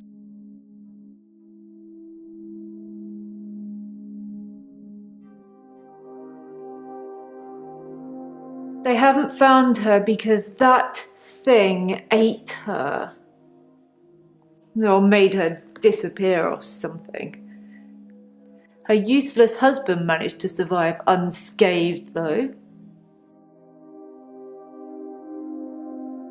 Don't know much about him, other than the fact that he looks at me like I'm 6 foot under every time we meet. He doesn't seem too bothered she's gone missing either. He did at first, when the police were crawling around. But now they've gone, that's stopped. If I hadn't seen that thing eat her, I'd... No. He's a weaselly little man who spends far too much time in his garden. It's probably like the National Trust back there. The constant digging and building, pruning and sawing.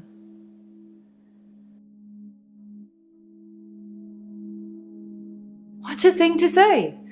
Why would you say that? I kept watching the front door after that saleswoman had left and nothing. She didn't leave. And you can't get out the back since the council sold the garage block. Ron's a gardener, not a killer. Unless... Agnes said Ron was laying the foundations for a new greenhouse. You don't think... I need to call the police. I need to call them now. But they won't listen to me. I tried to tell them about the monster, but they didn't believe me. They won't believe me about this, I promise you. Please, could you call them, Doctor?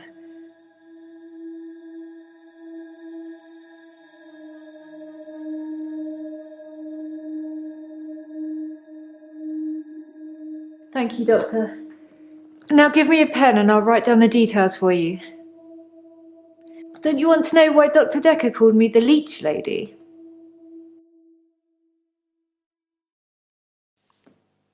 He said that I leech thoughts from people, suck 'em right out of their heads. And I can put thoughts in there too. I'm not that clever though, am I, Doctor? I mean, it's not as if I was having an affair with Ron and Agnes was in the way and needed to disappear. So I made this story up. I mean, what do you think I do for a living anyway?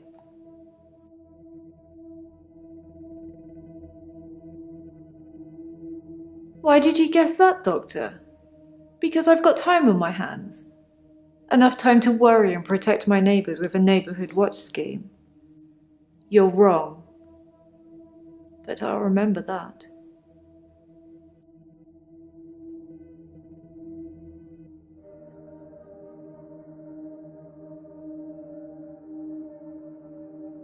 Professor Alderby is a trustee.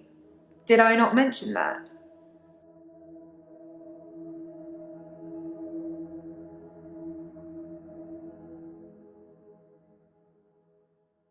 I think I'm going to get into trouble now. Have you ever heard of secret shoppers? Well, Professor Alderby posed as a patient to test Dr. Dekker. It's just a thing that he does. I'm sure he'll come and visit you at some stage, so please play along.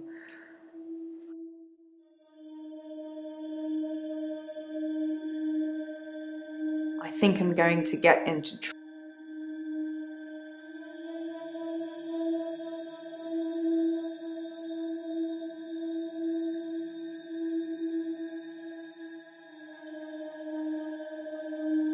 Very interesting that you asked me that.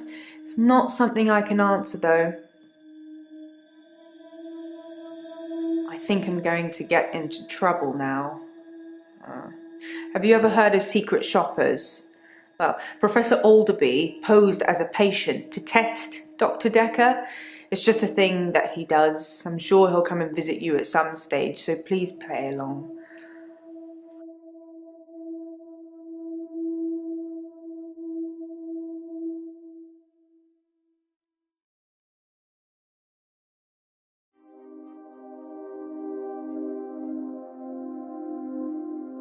It hadn't even been a year. He was a quiet, solitary man. A good listener, as I suppose you'd.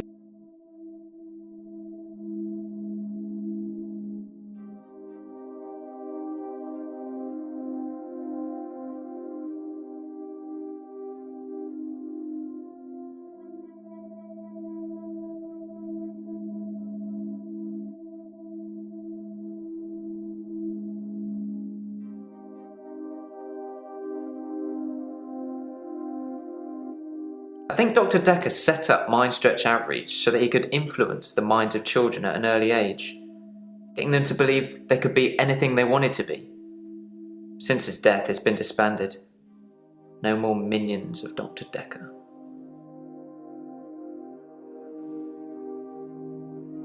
I think Dr. Dekker set up Mind Stretch Outreach so that he could influence the minds of children at an early age.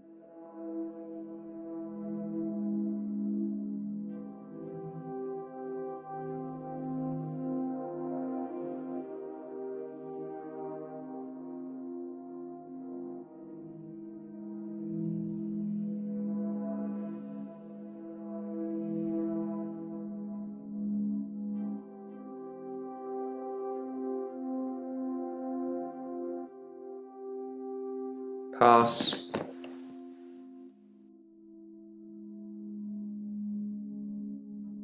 I think Dr. Dekker set up Mind Stretch Outreach so that he could influence the minds of children at an early age, getting them to believe they could be anything they wanted to be. Since his death, it's been disbanded. No more minions of Dr. Dekker.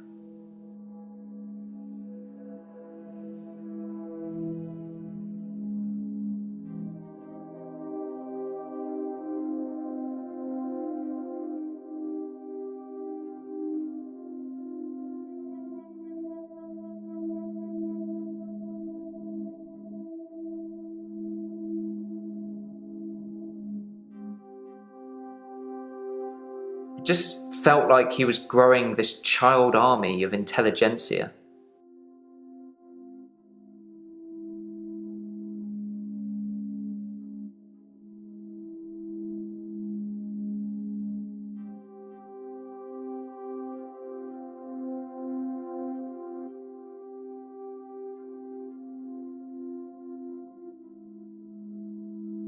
It's a bit chilly in here. The leather's not warm either.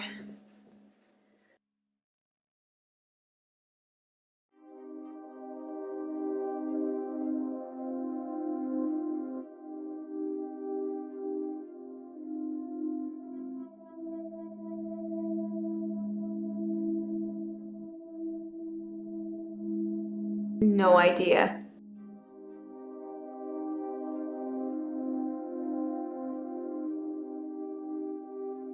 People are quick to put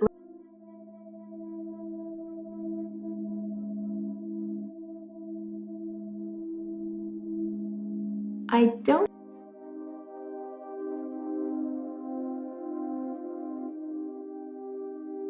For a lot of our sessions, he would be pretty impartial. A passive listener.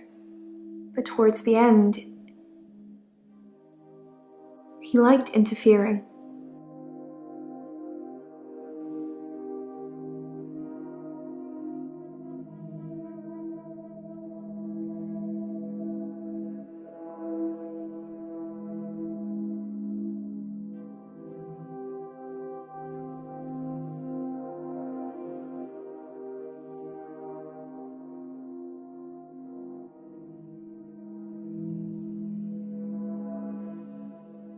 I'm not sure how this therapy thing works, but if you're talking to a guy who wants to jump off a cliff, don't tell him to jump.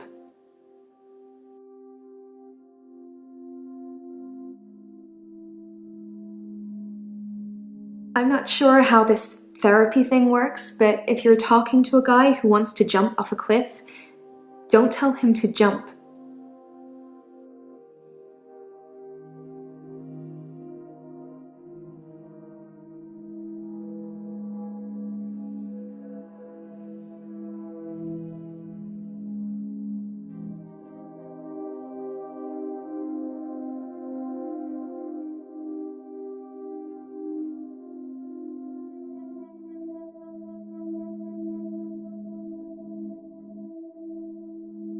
It's just an example. I'm not a guy. I don't want to jump off a cliff.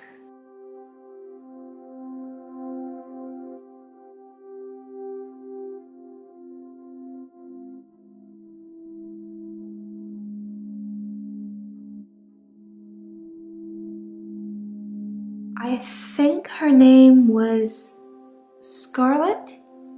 One of his patients, an older woman.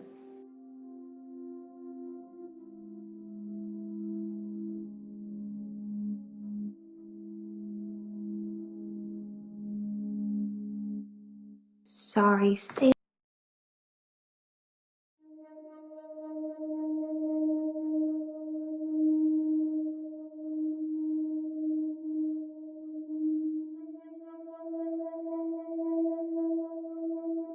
It's Scarlett with 2 T's. Pretentious.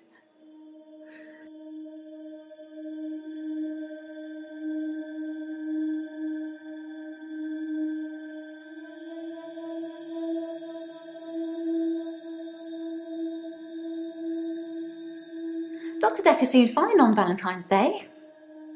seemed to be in a good mood. It didn't seem like anything was bothering him.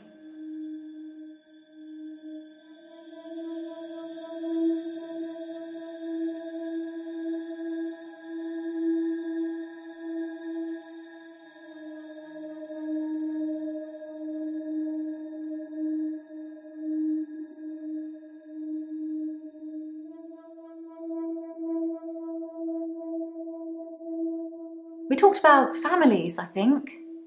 Our mums. I probably spent far too much time talking to Dr. Dekker about my mum.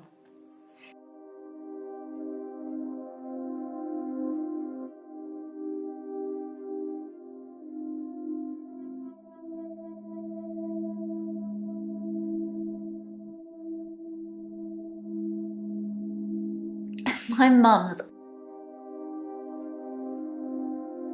We talked about families, I think.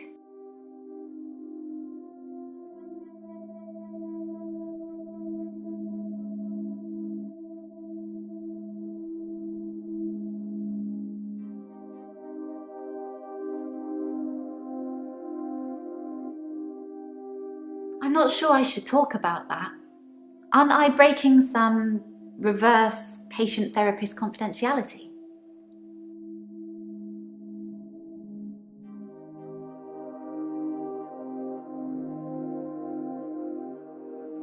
We talked about families, I think. Our mums. I probably spent far too much time talking to Dr. Dekker about my mum.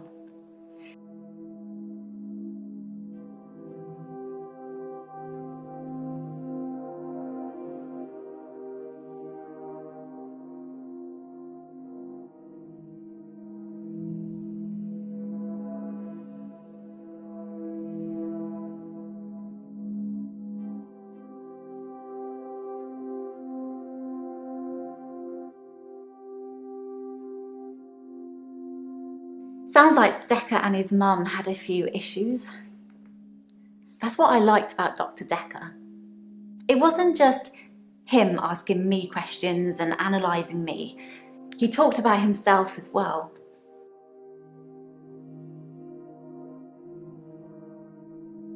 Sounds like Dekker and his mum had a few issues. That's what I liked about.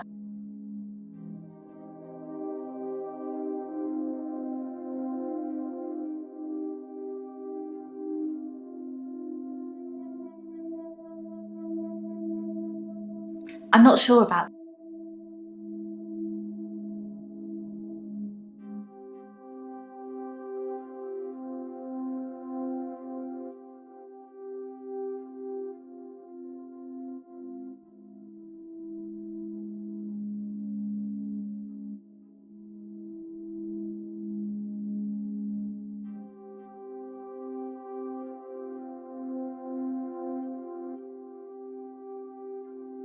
Yes, I had a session.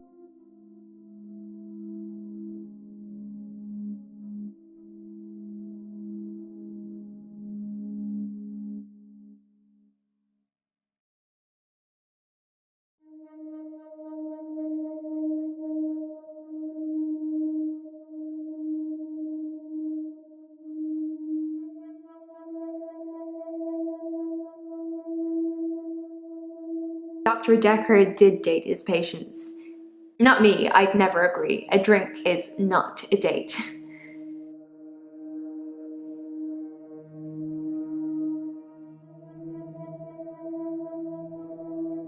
Sounds like Dekker and his mum had a few issues.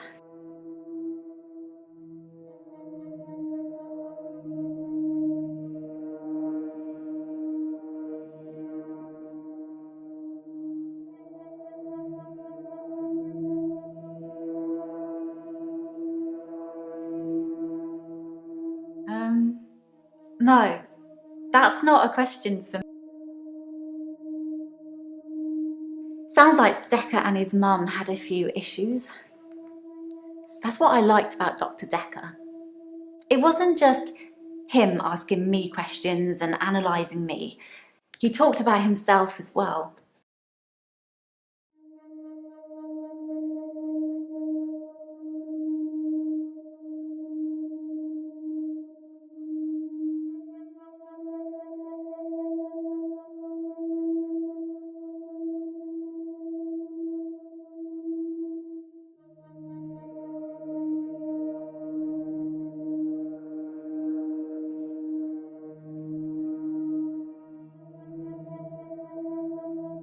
I haven't had a great day, to be honest.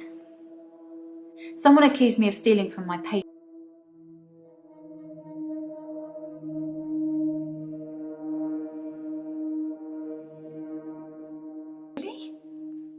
I don't see the harm. Alice wanted me to have it. You and Terry and all the other nurses just don't understand.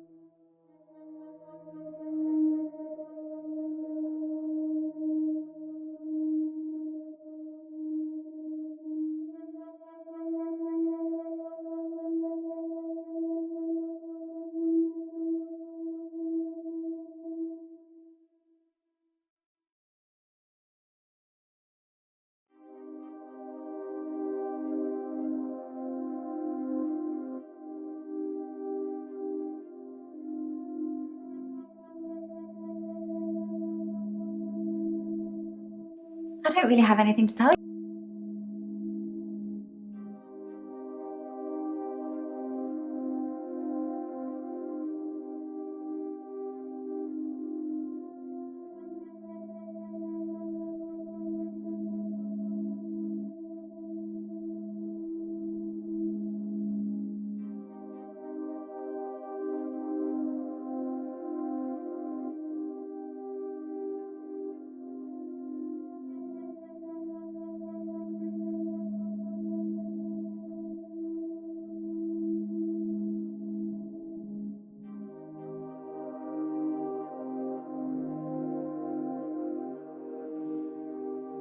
Yeah, you've a button undone.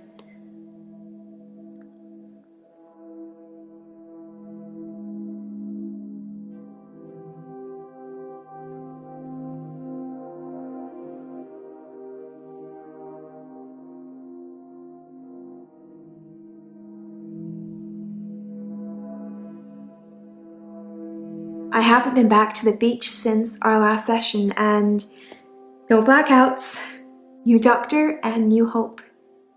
You're much better behaved than Dr. Dekker.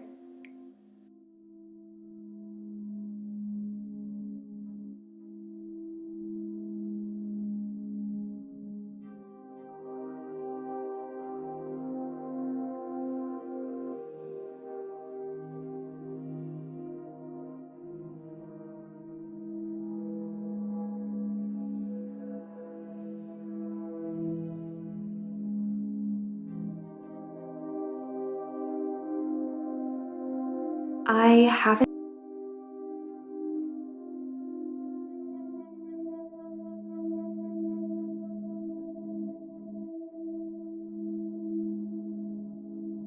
I don't move in any circles anymore. Those people were my parents' friends, not mine.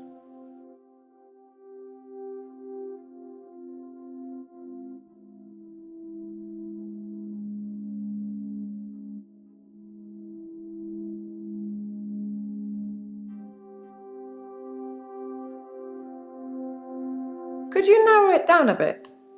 You're asking me. It was 12 years ago. I was still very young. Too young to be an orphan anyway. I had to toughen up quickly.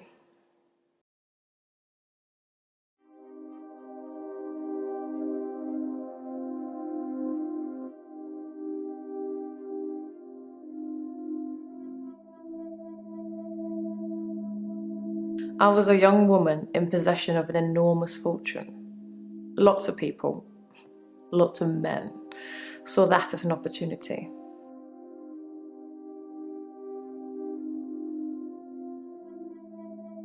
I was a young woman in possession of an enormous fortune. Lots of people, lots of men.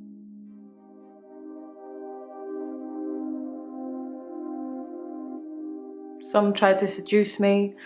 Some thought I wanted a new daddy. Most of them were the same age as my parents. And yet I'm the one here talking to you.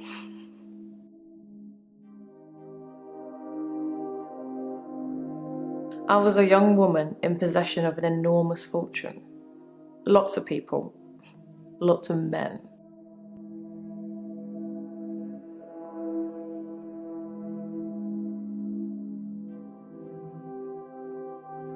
Some tried to seduce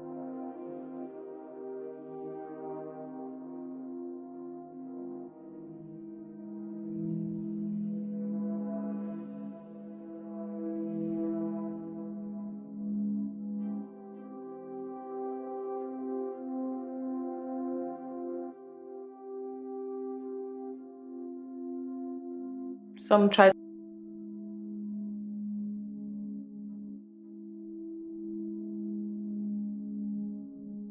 Sorry, I don't know anything about that.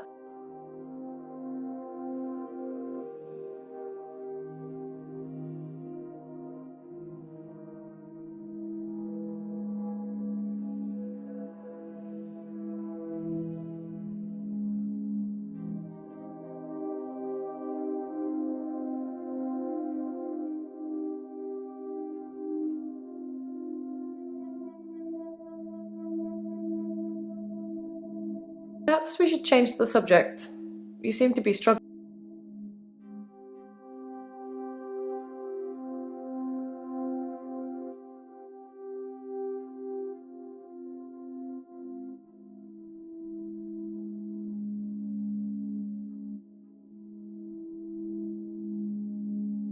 A hope for a cure, of course.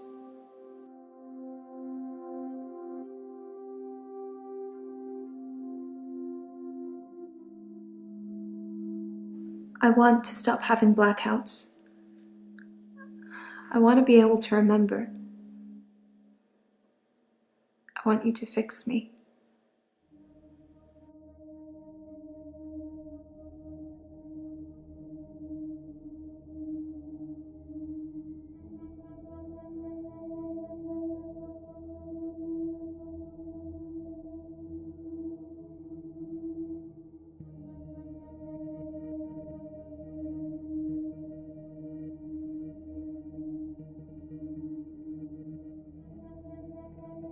I was a young woman in possession of an enormous fortune.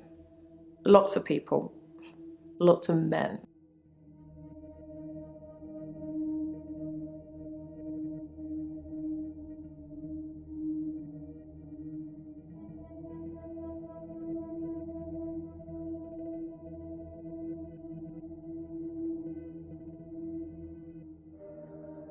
I don't know.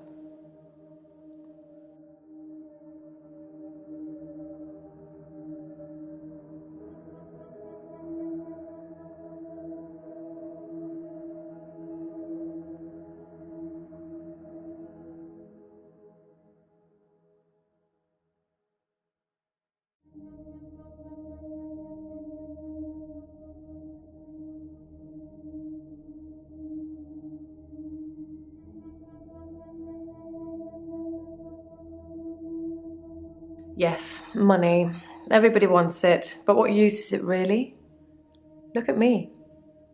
Am I happy? Am I loved? Am I living?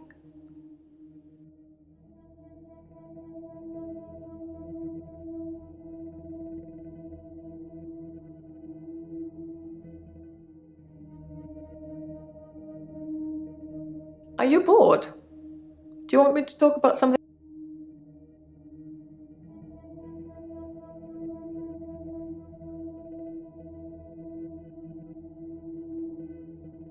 Dr. Dekker made me an offer that I couldn't refuse. I'll be taking it to the grave with me, though. As did he.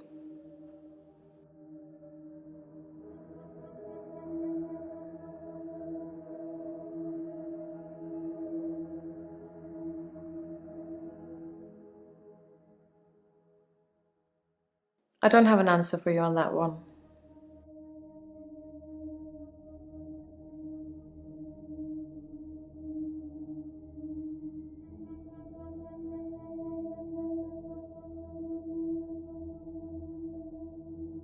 Sorry.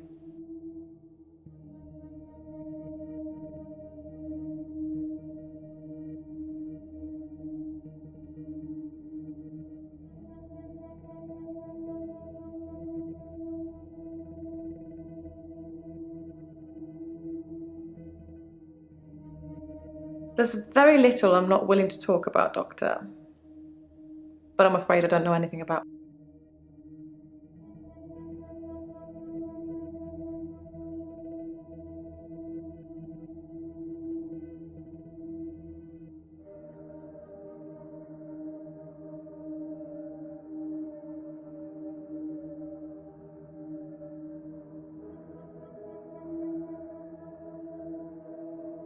You know, like a breach of ethics or something. Girl doesn't ask for details.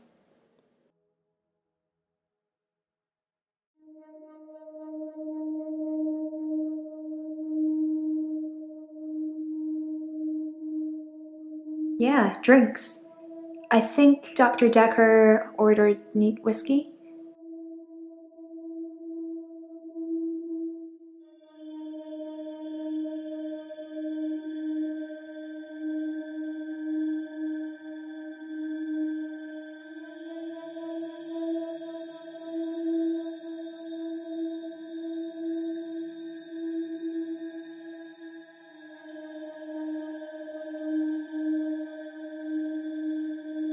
I guess it was a couple of days before.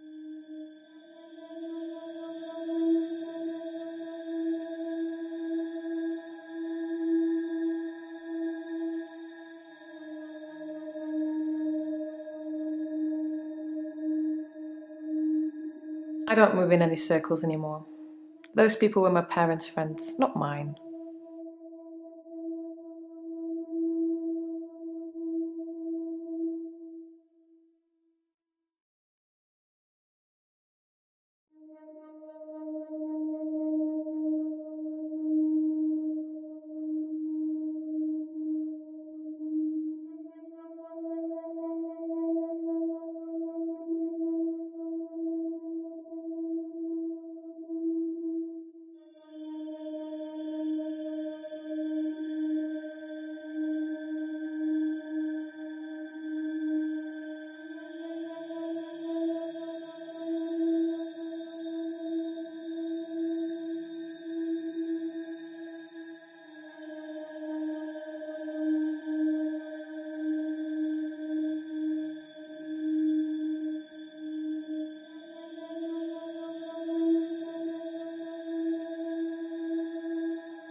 I don't move in any circles anymore.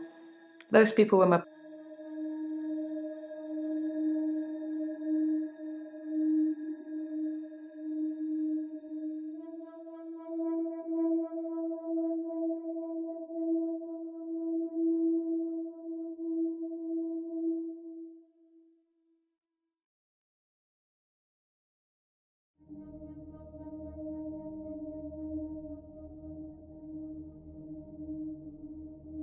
David wasn't there.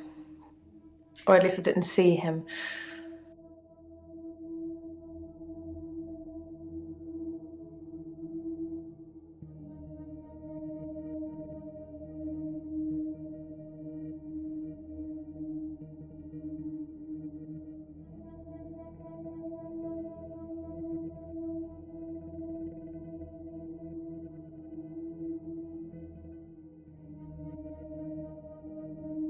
David wasn't there.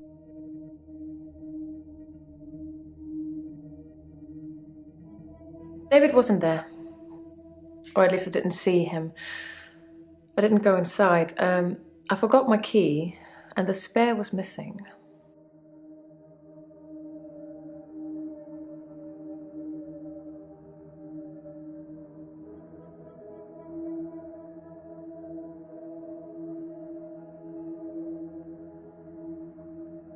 I don't know anything about that.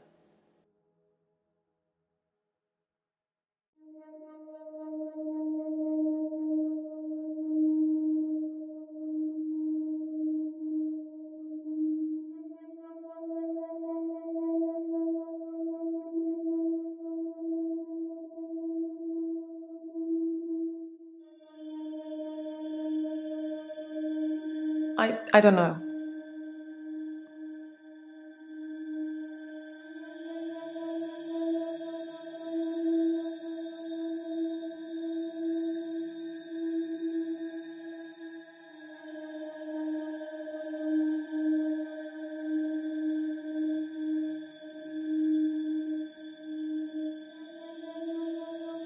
David wasn't there.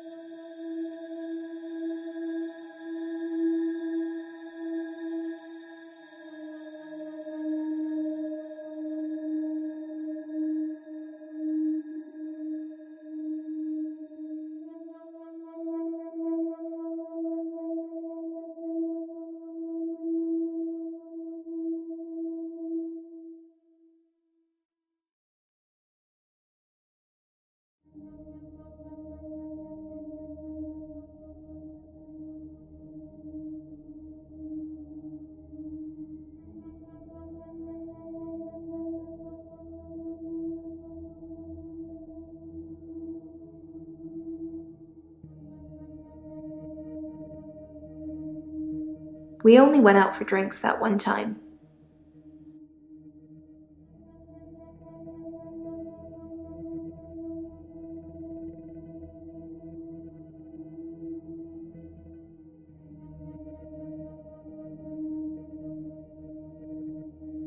Really? I don't see the harm.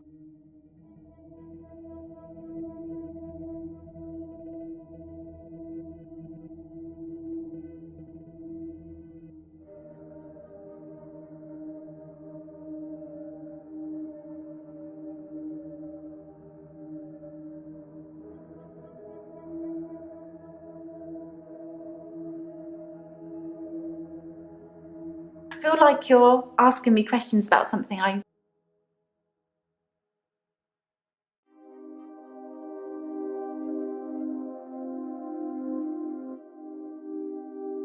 Help her finish her unfinished business. People who are dying always have things they wish they could do before they go. We leave a lot of loose ends in our lives. We're very messy that way.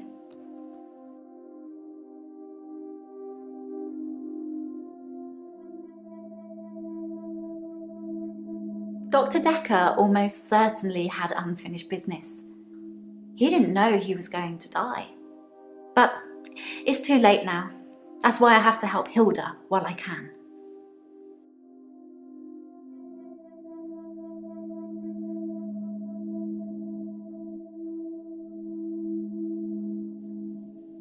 I can change my skin.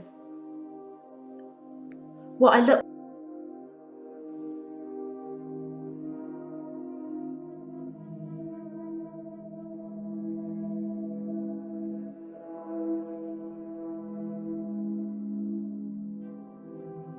I don't know how it works. I just know that it does.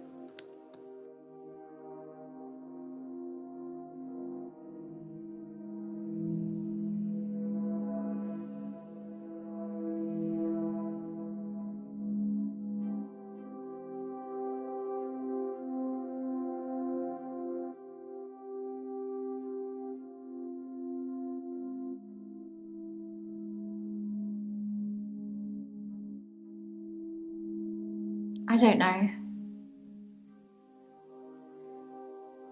Are you happy, Doctor?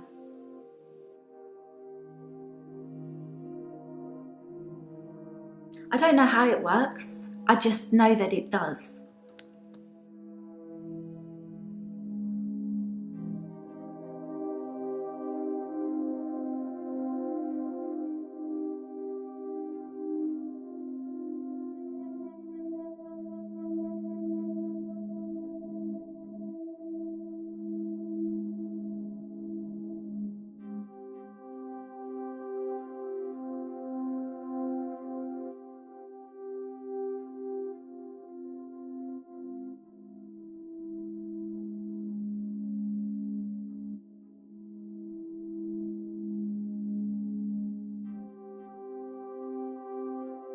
Mainly he talked about being a therapist.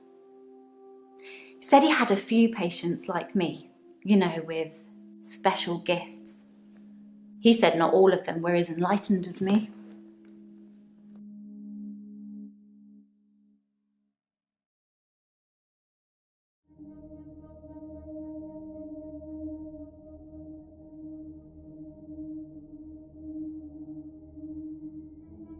Well, you know, I know what I can do is special. I see it as a good thing. But apparently some of his other patients saw their abilities as a curse. Dr. Dekker hated that. He said he wished they could all be more like me.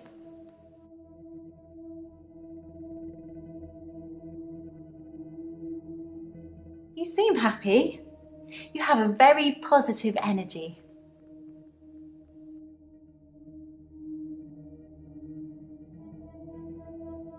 I don't know how it works. I just know that it does.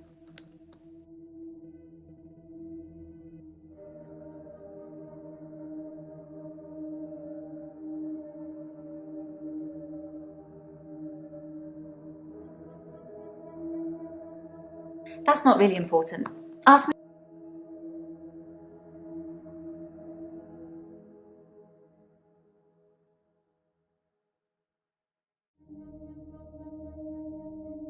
That wretched dig goes on 24/7.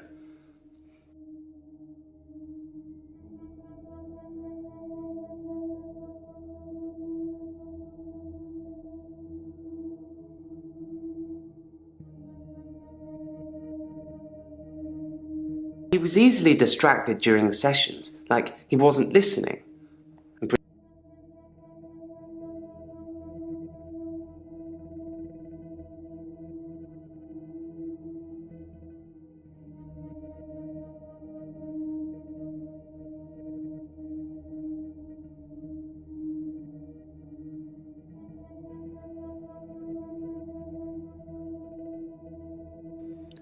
Therapists are supposed to help you.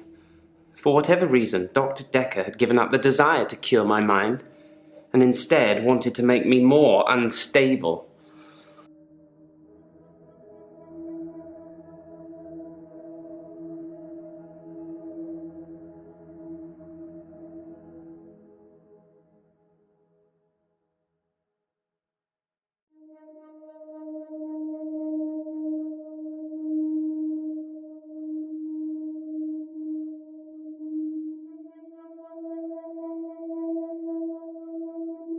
No, sorry.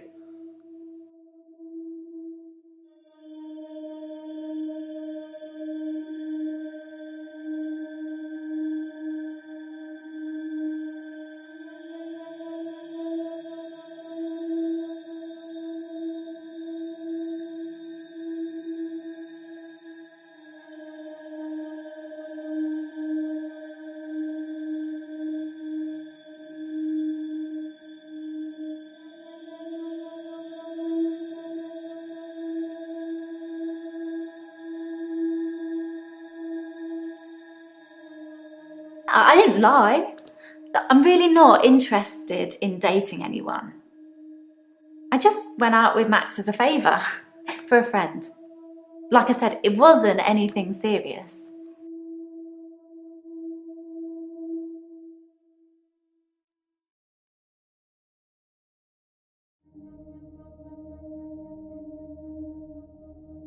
I think we've got a bit off track.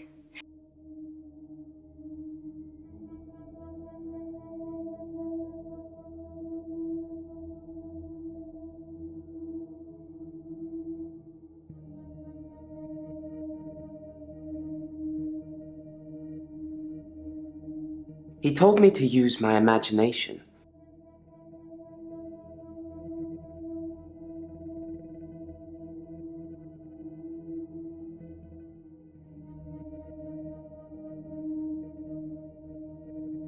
Thinking I had an extra hour at the end of each day did become real for me, Doctor. Maybe Dekker was a genie, and he could grant wishes. Maybe he wished himself dead. I don't know.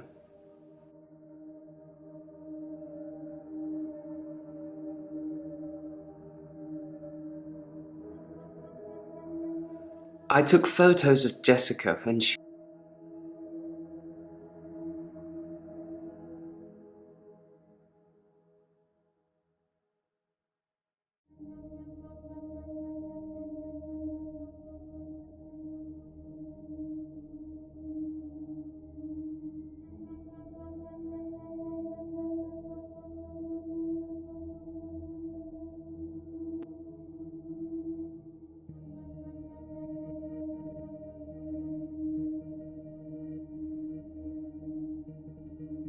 I have no idea what she...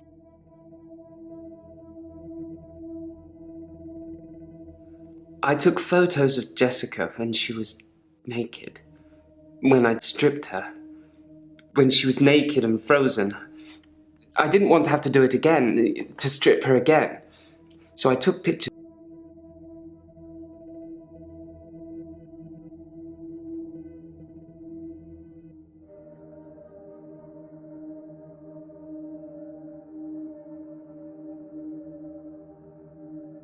Not something I know.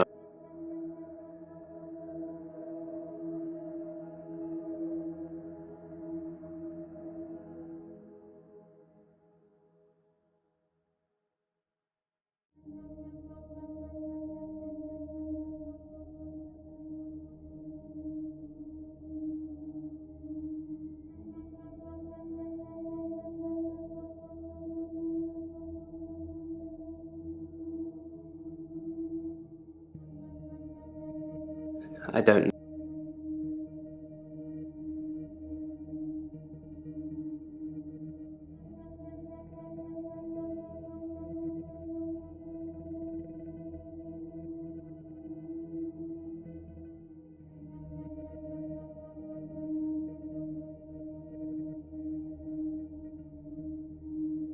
I can't delete them. I don't know why. I haven't shown them to anyone else. Do you want to see them, Doctor?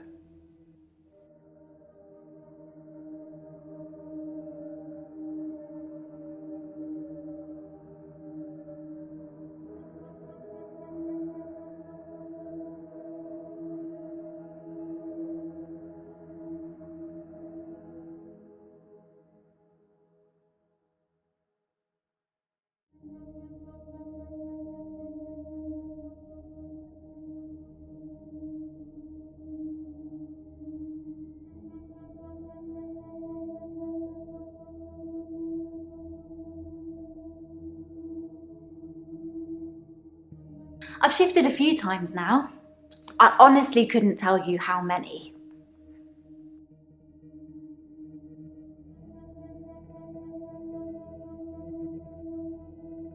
I can't delete them.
No.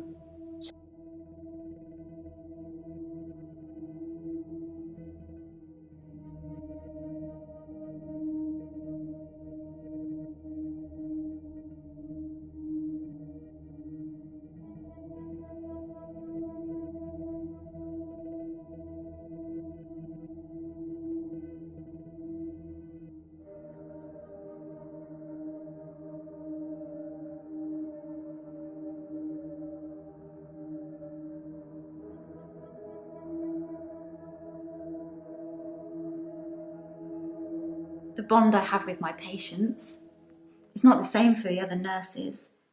They don't have my special talent.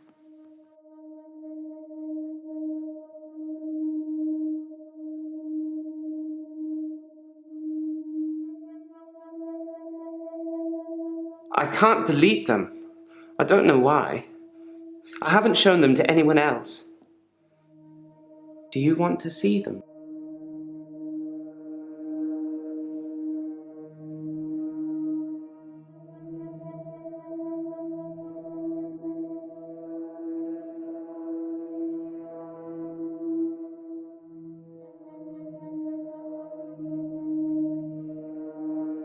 Sorry, Doctor, I dozed off there.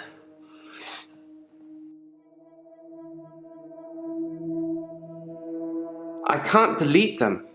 I don't know why.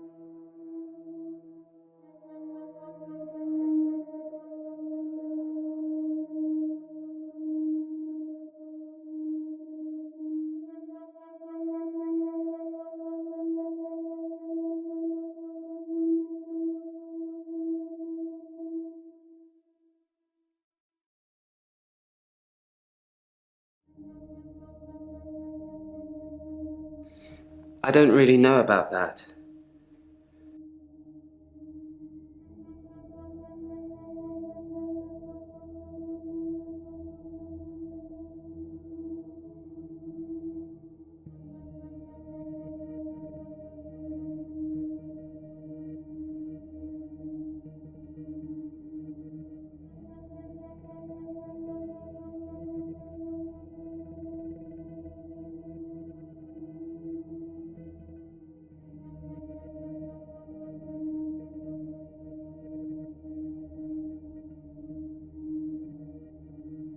I have no idea.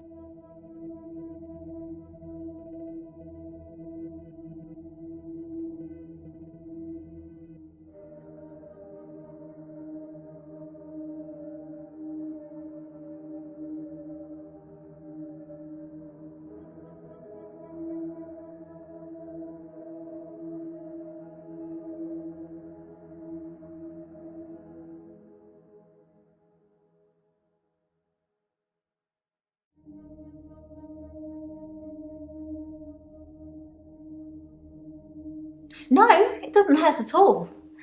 I don't think it's a physical thing. I don't think my body actually changes. I think it's more like an illusion, like my energy changes or something.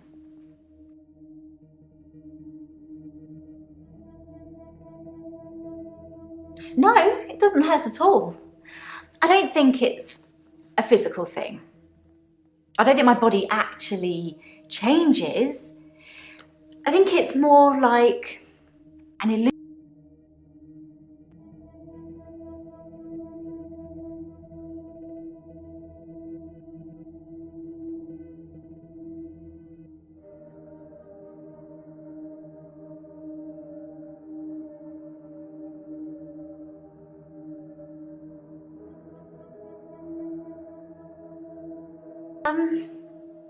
It just sort of fades when I let go of their hand. Obviously, I can't see myself, but I feel it leave me, if you get what I mean.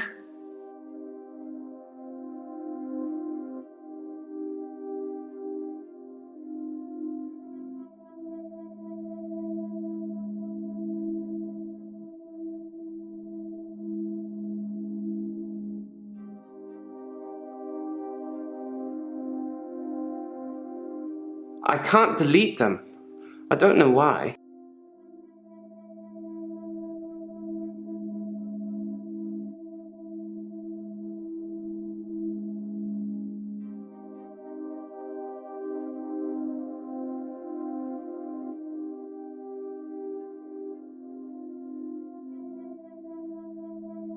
No, I didn't go on a date with Dr. Dekker. He's my therapist. I would just be wrong.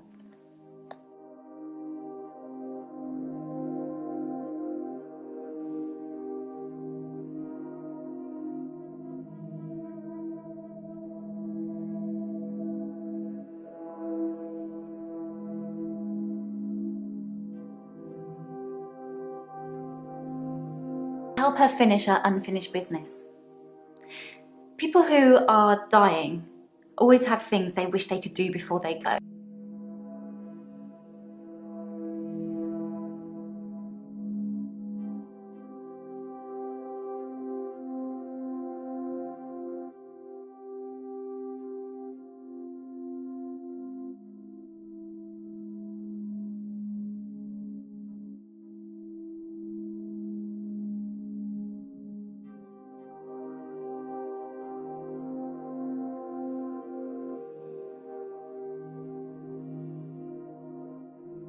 I don't have anything.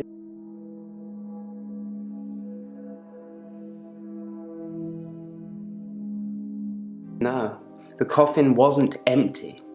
There was something.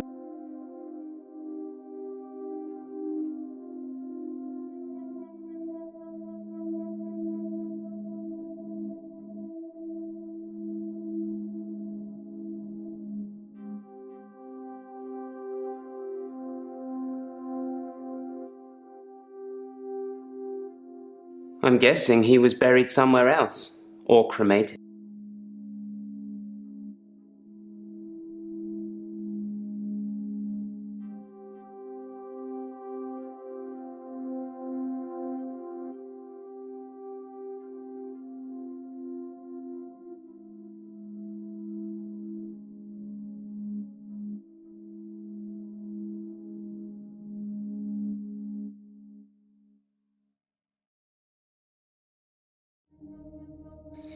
I don't really.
don't think I'm deceiving my patients when I shift. I'm helping them.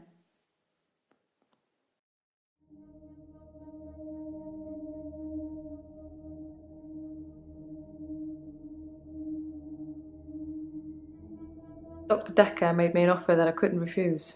I'll be taking it to the grave with me, though. As did he.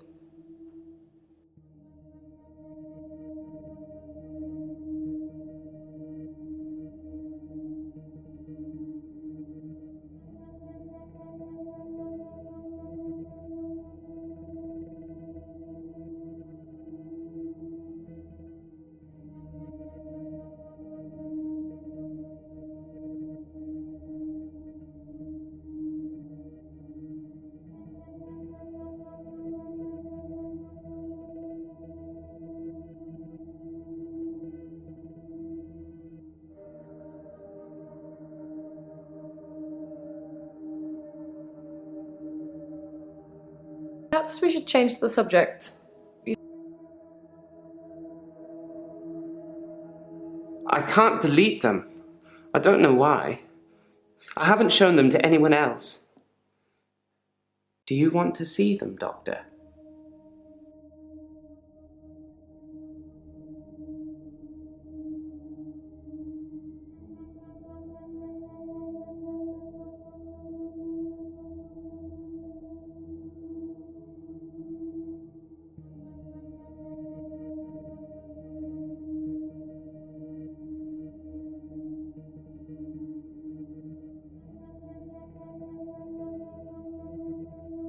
Moving things around and hiding things was amusing at first, when everyone was frozen. Some people would faint when things appeared from mid-air. Others would cry. Others just thought that it was there all the time and that their mind was playing tricks on them. It got boring fast, though.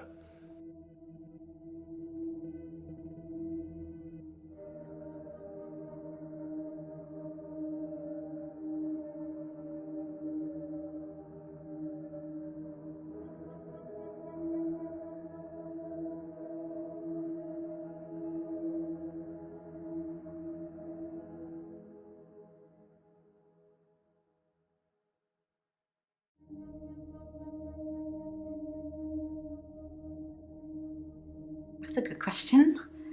I don't know. I don't think I have any loose ends. I don't know what that says about me.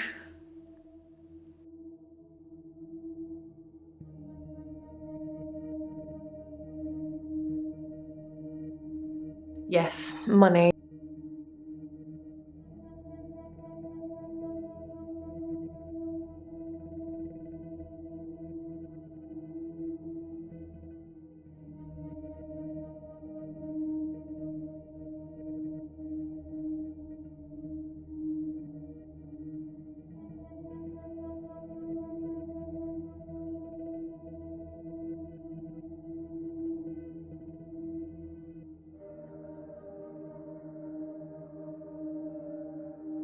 David wasn't there.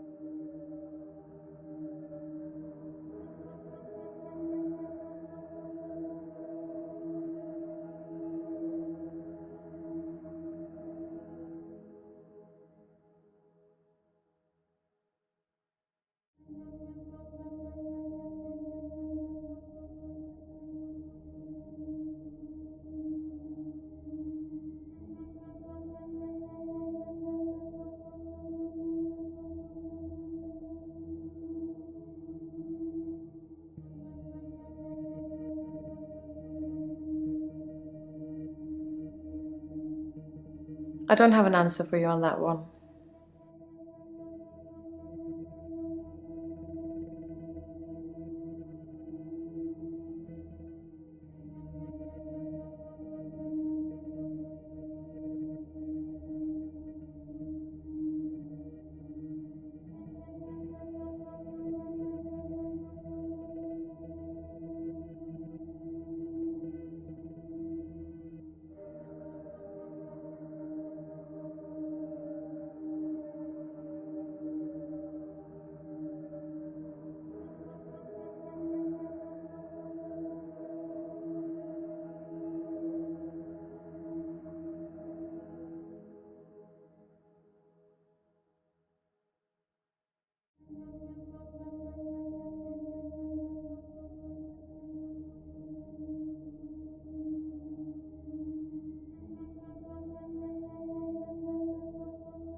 I'm not sure. It was a faulty boiler, I think.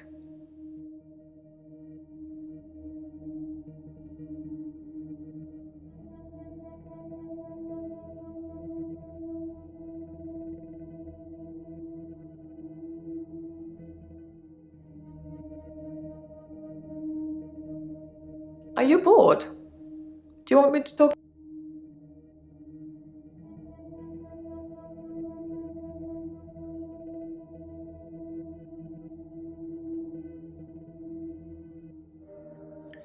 I did think, what good could I do, other than catch up with work? I did see a woman who was having her purse snatched, so I gave her purse back, and the crook, I placed him on a bus a few blocks away. I have no idea where it was going. She'd never really be able to thank me, so I took another picture.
I'm a bit of a professional at this grave-filling business, Doctor. I know a decoy coffin when I handle one.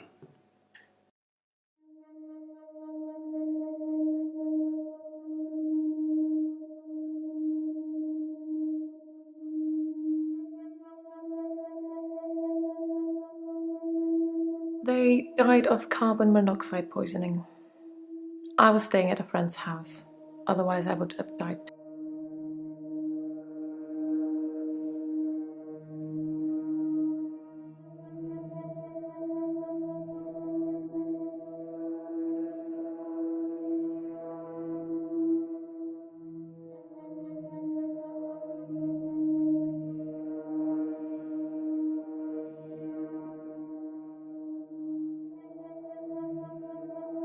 Do you think I killed my parents?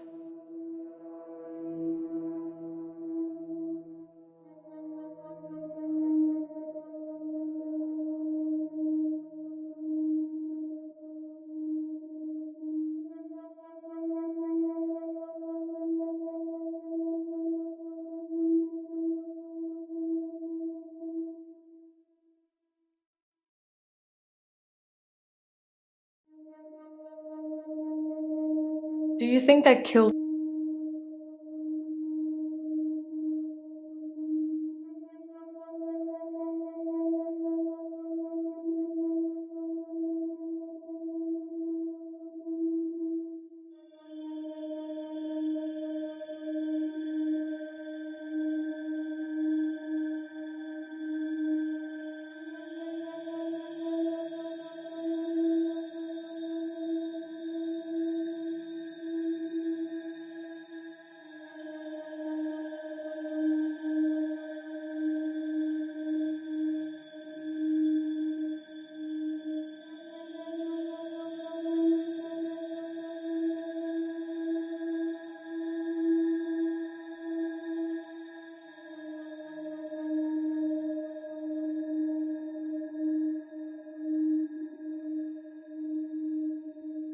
Oh, don't be such a... It's just between us two.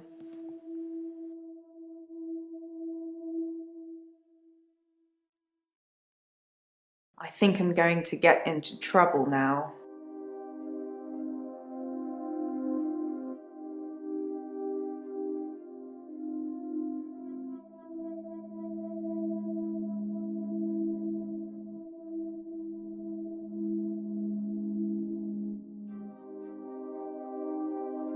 This practice is owned by a trust. They make all the money and leave me to make all the decisions, which generally means making lots of money. I headhunted Dr. Dekker. And you?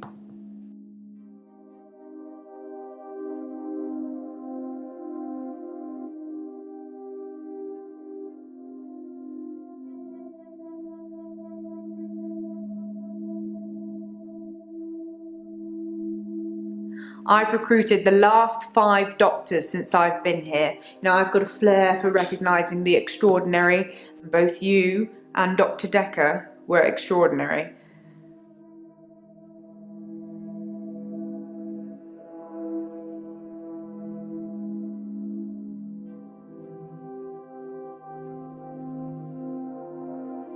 I think you might be barking up the wrong tree there.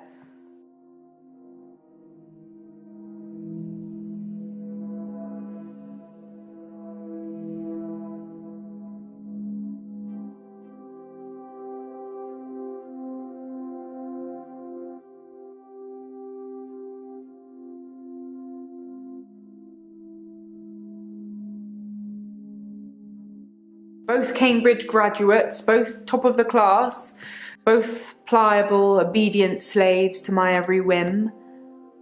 That last one's more of a hope than a must-have attribute.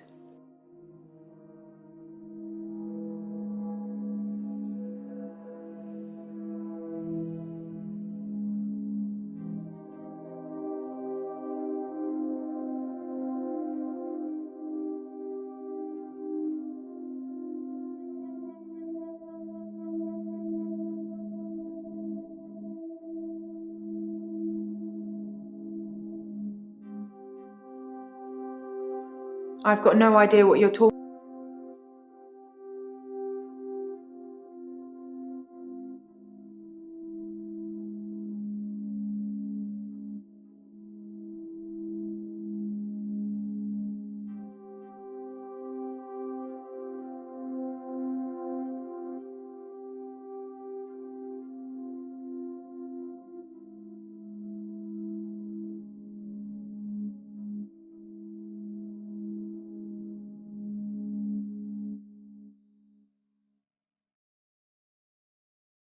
She lives on the other side of the lake.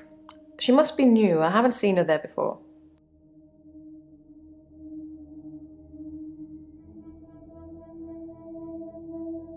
I think I'm going to get into trouble now. Have you ever heard of secret shoppers? Well, Professor Alderby posed as a patient to test Dr. Dekker.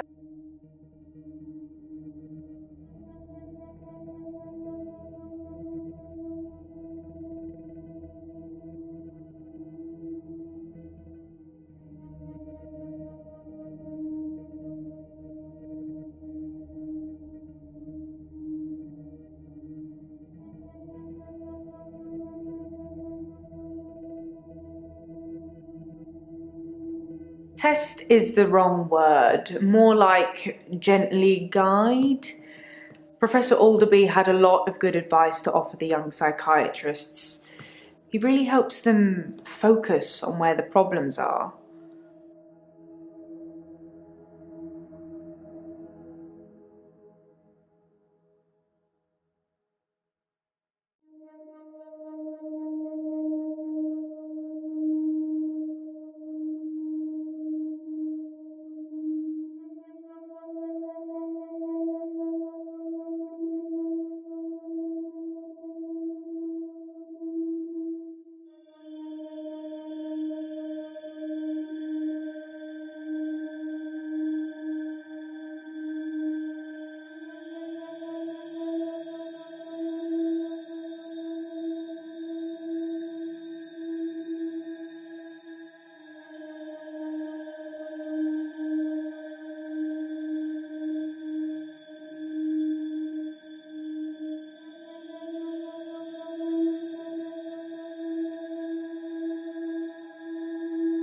I'm sure I had a spare key for the lake house, but I can't find it anywhere. I don't really need one if David is around.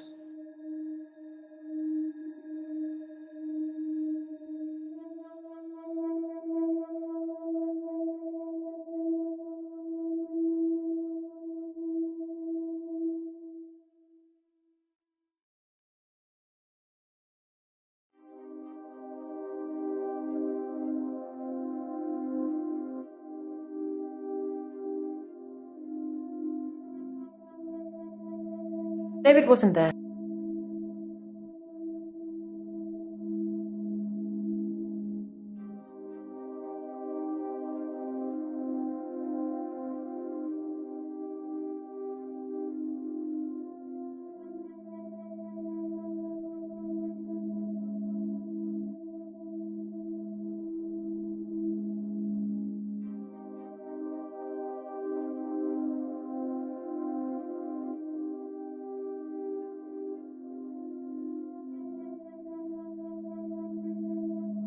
Not something.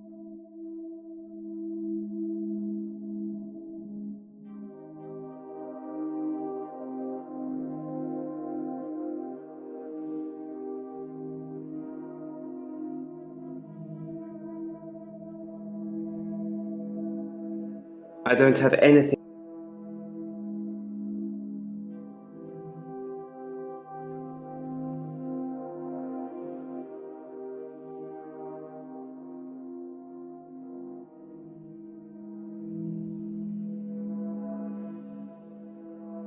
Nobody likes chaos, Doctor. We're supposed to be restoring order, don't you think?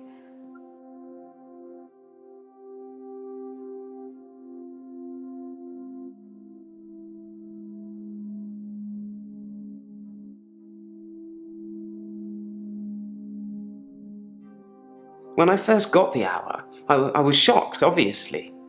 It took me a while to work out that everyone was frozen and only I could move.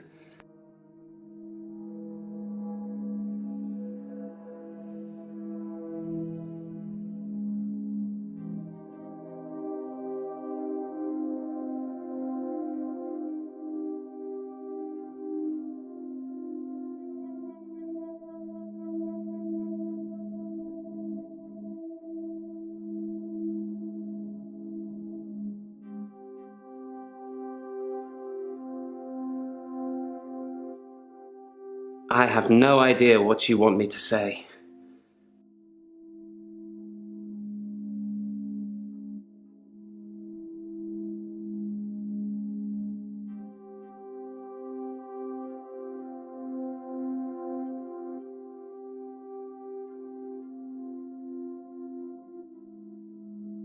No.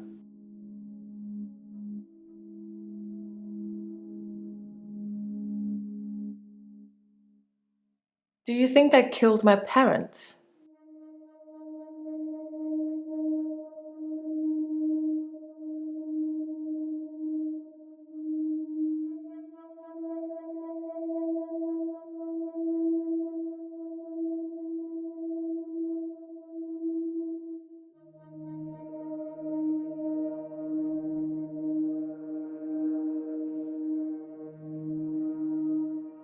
Do you think I killed...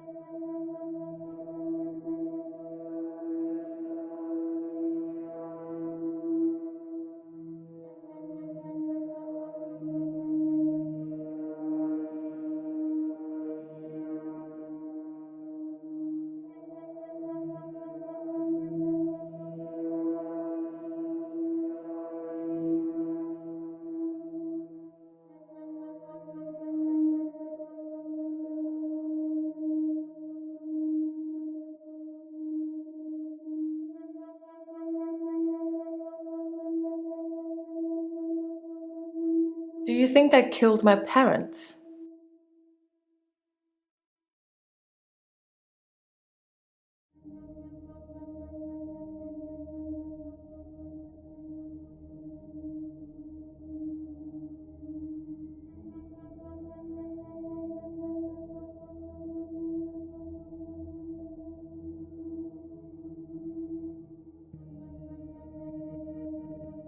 Everyone has to believe in something, don't they, Doctor?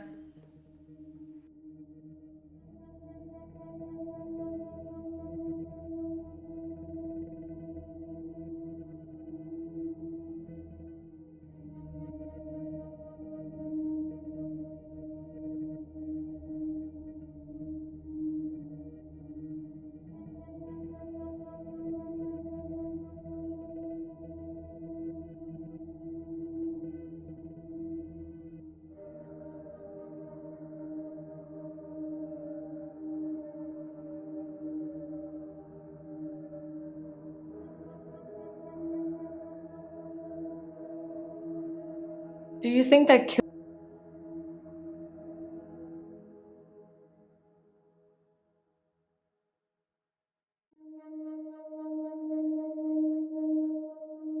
Dr. Dekker made me an offer that I couldn't refuse.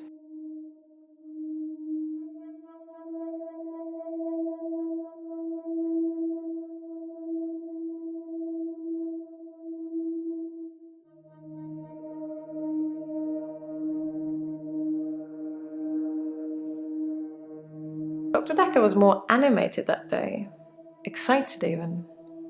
He talked a lot.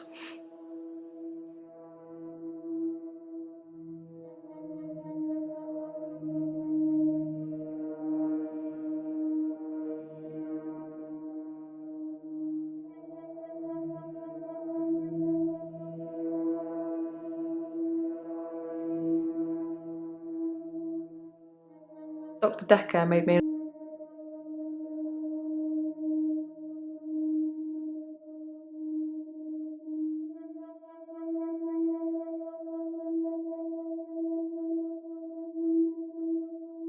Sorry, I don't know anything about that.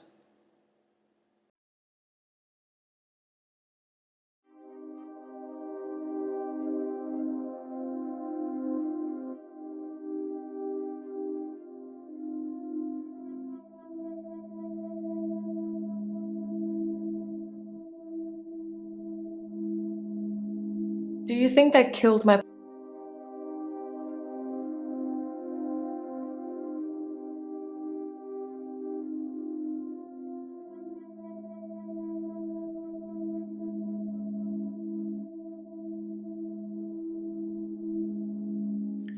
I did think, what good could...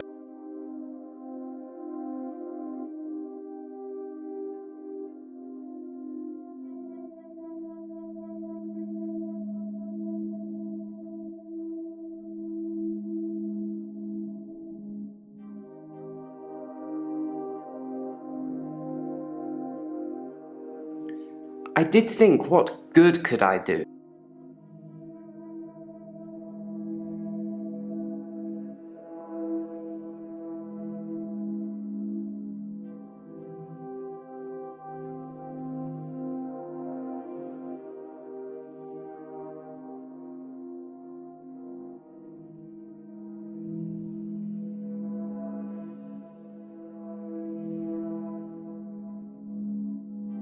I don't know.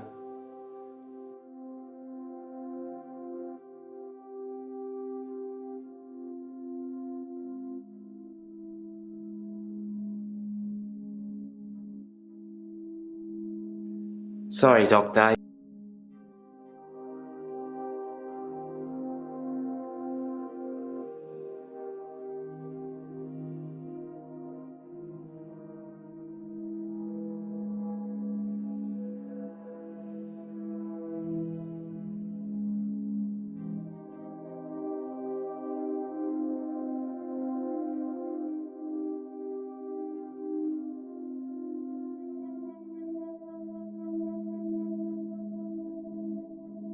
Yes, I loved my parents very much.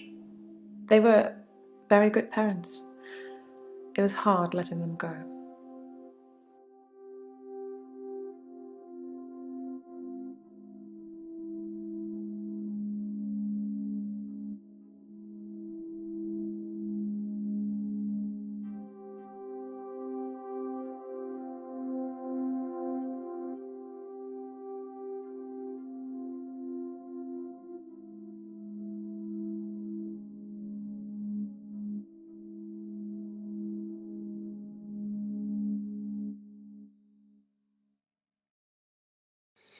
I don't really know about...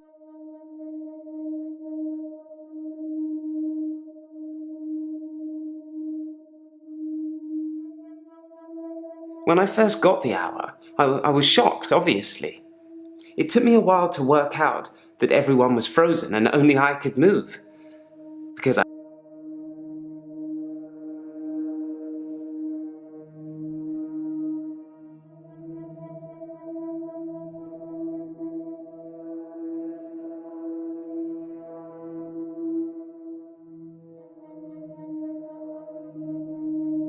I have no idea. Dr. Dekker was more animated that day. Excited even.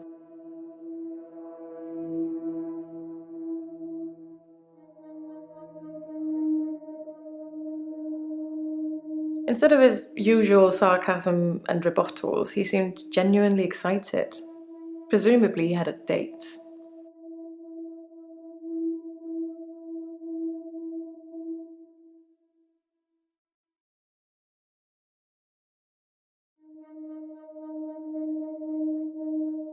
Sorry. I don't know.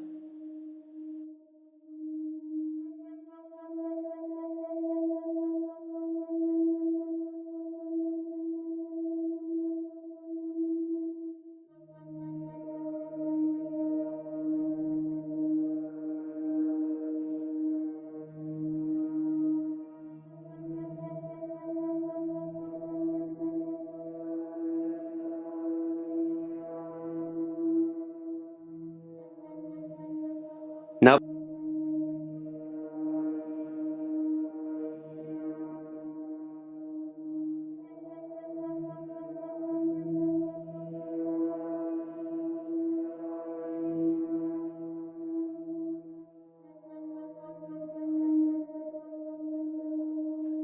I don't think you would, Doctor. I don't think I would either.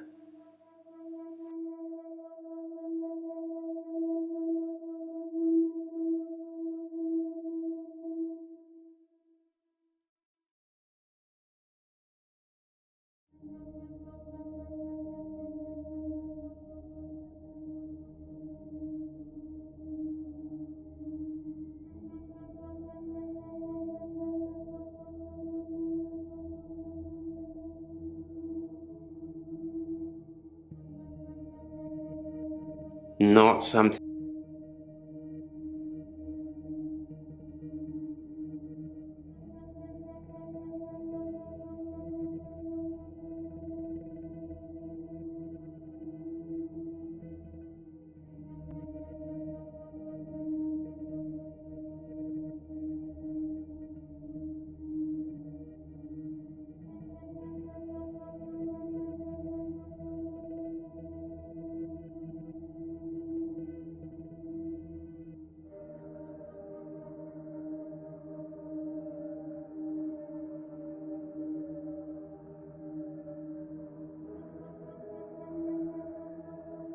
I see what you're trying to do, but I really don't know.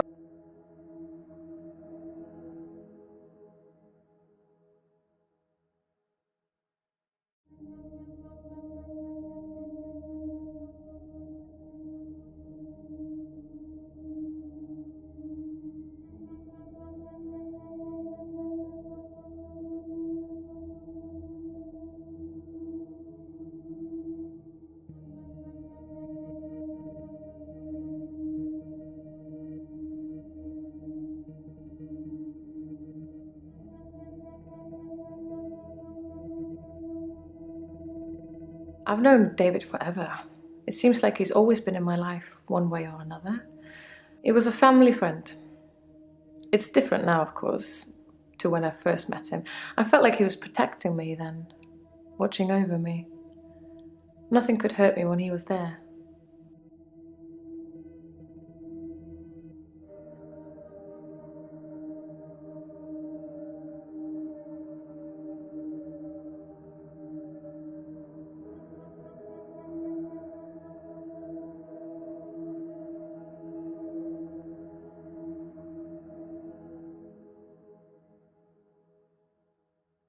There's very little I'm not willing to talk.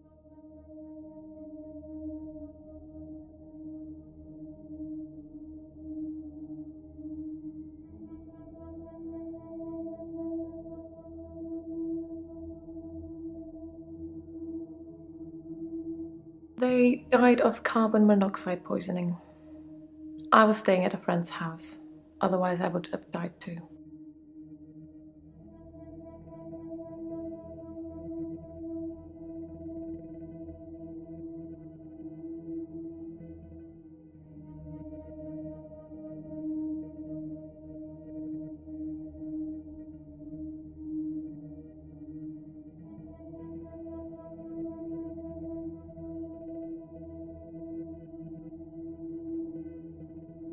Sorry, I don't know anything.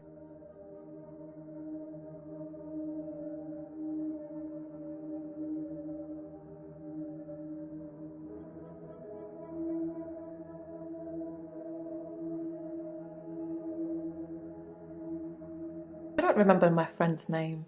She was a girl from my school. Vicky? Charlotte? It's not really important.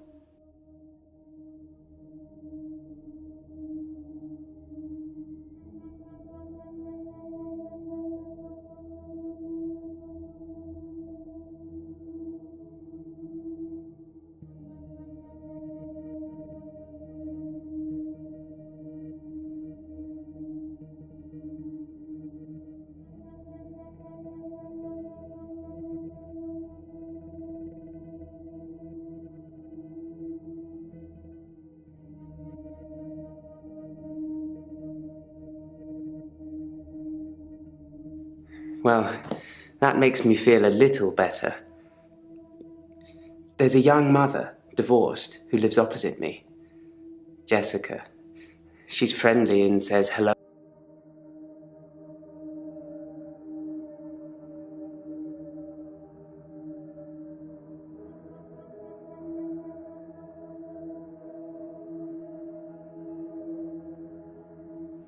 I took photos of Jessica.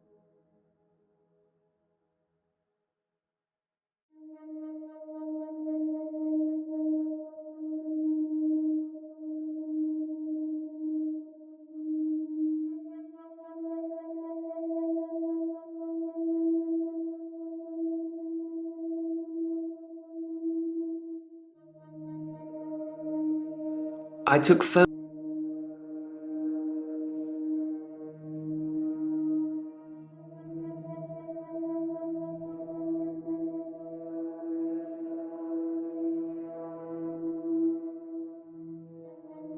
I don't know.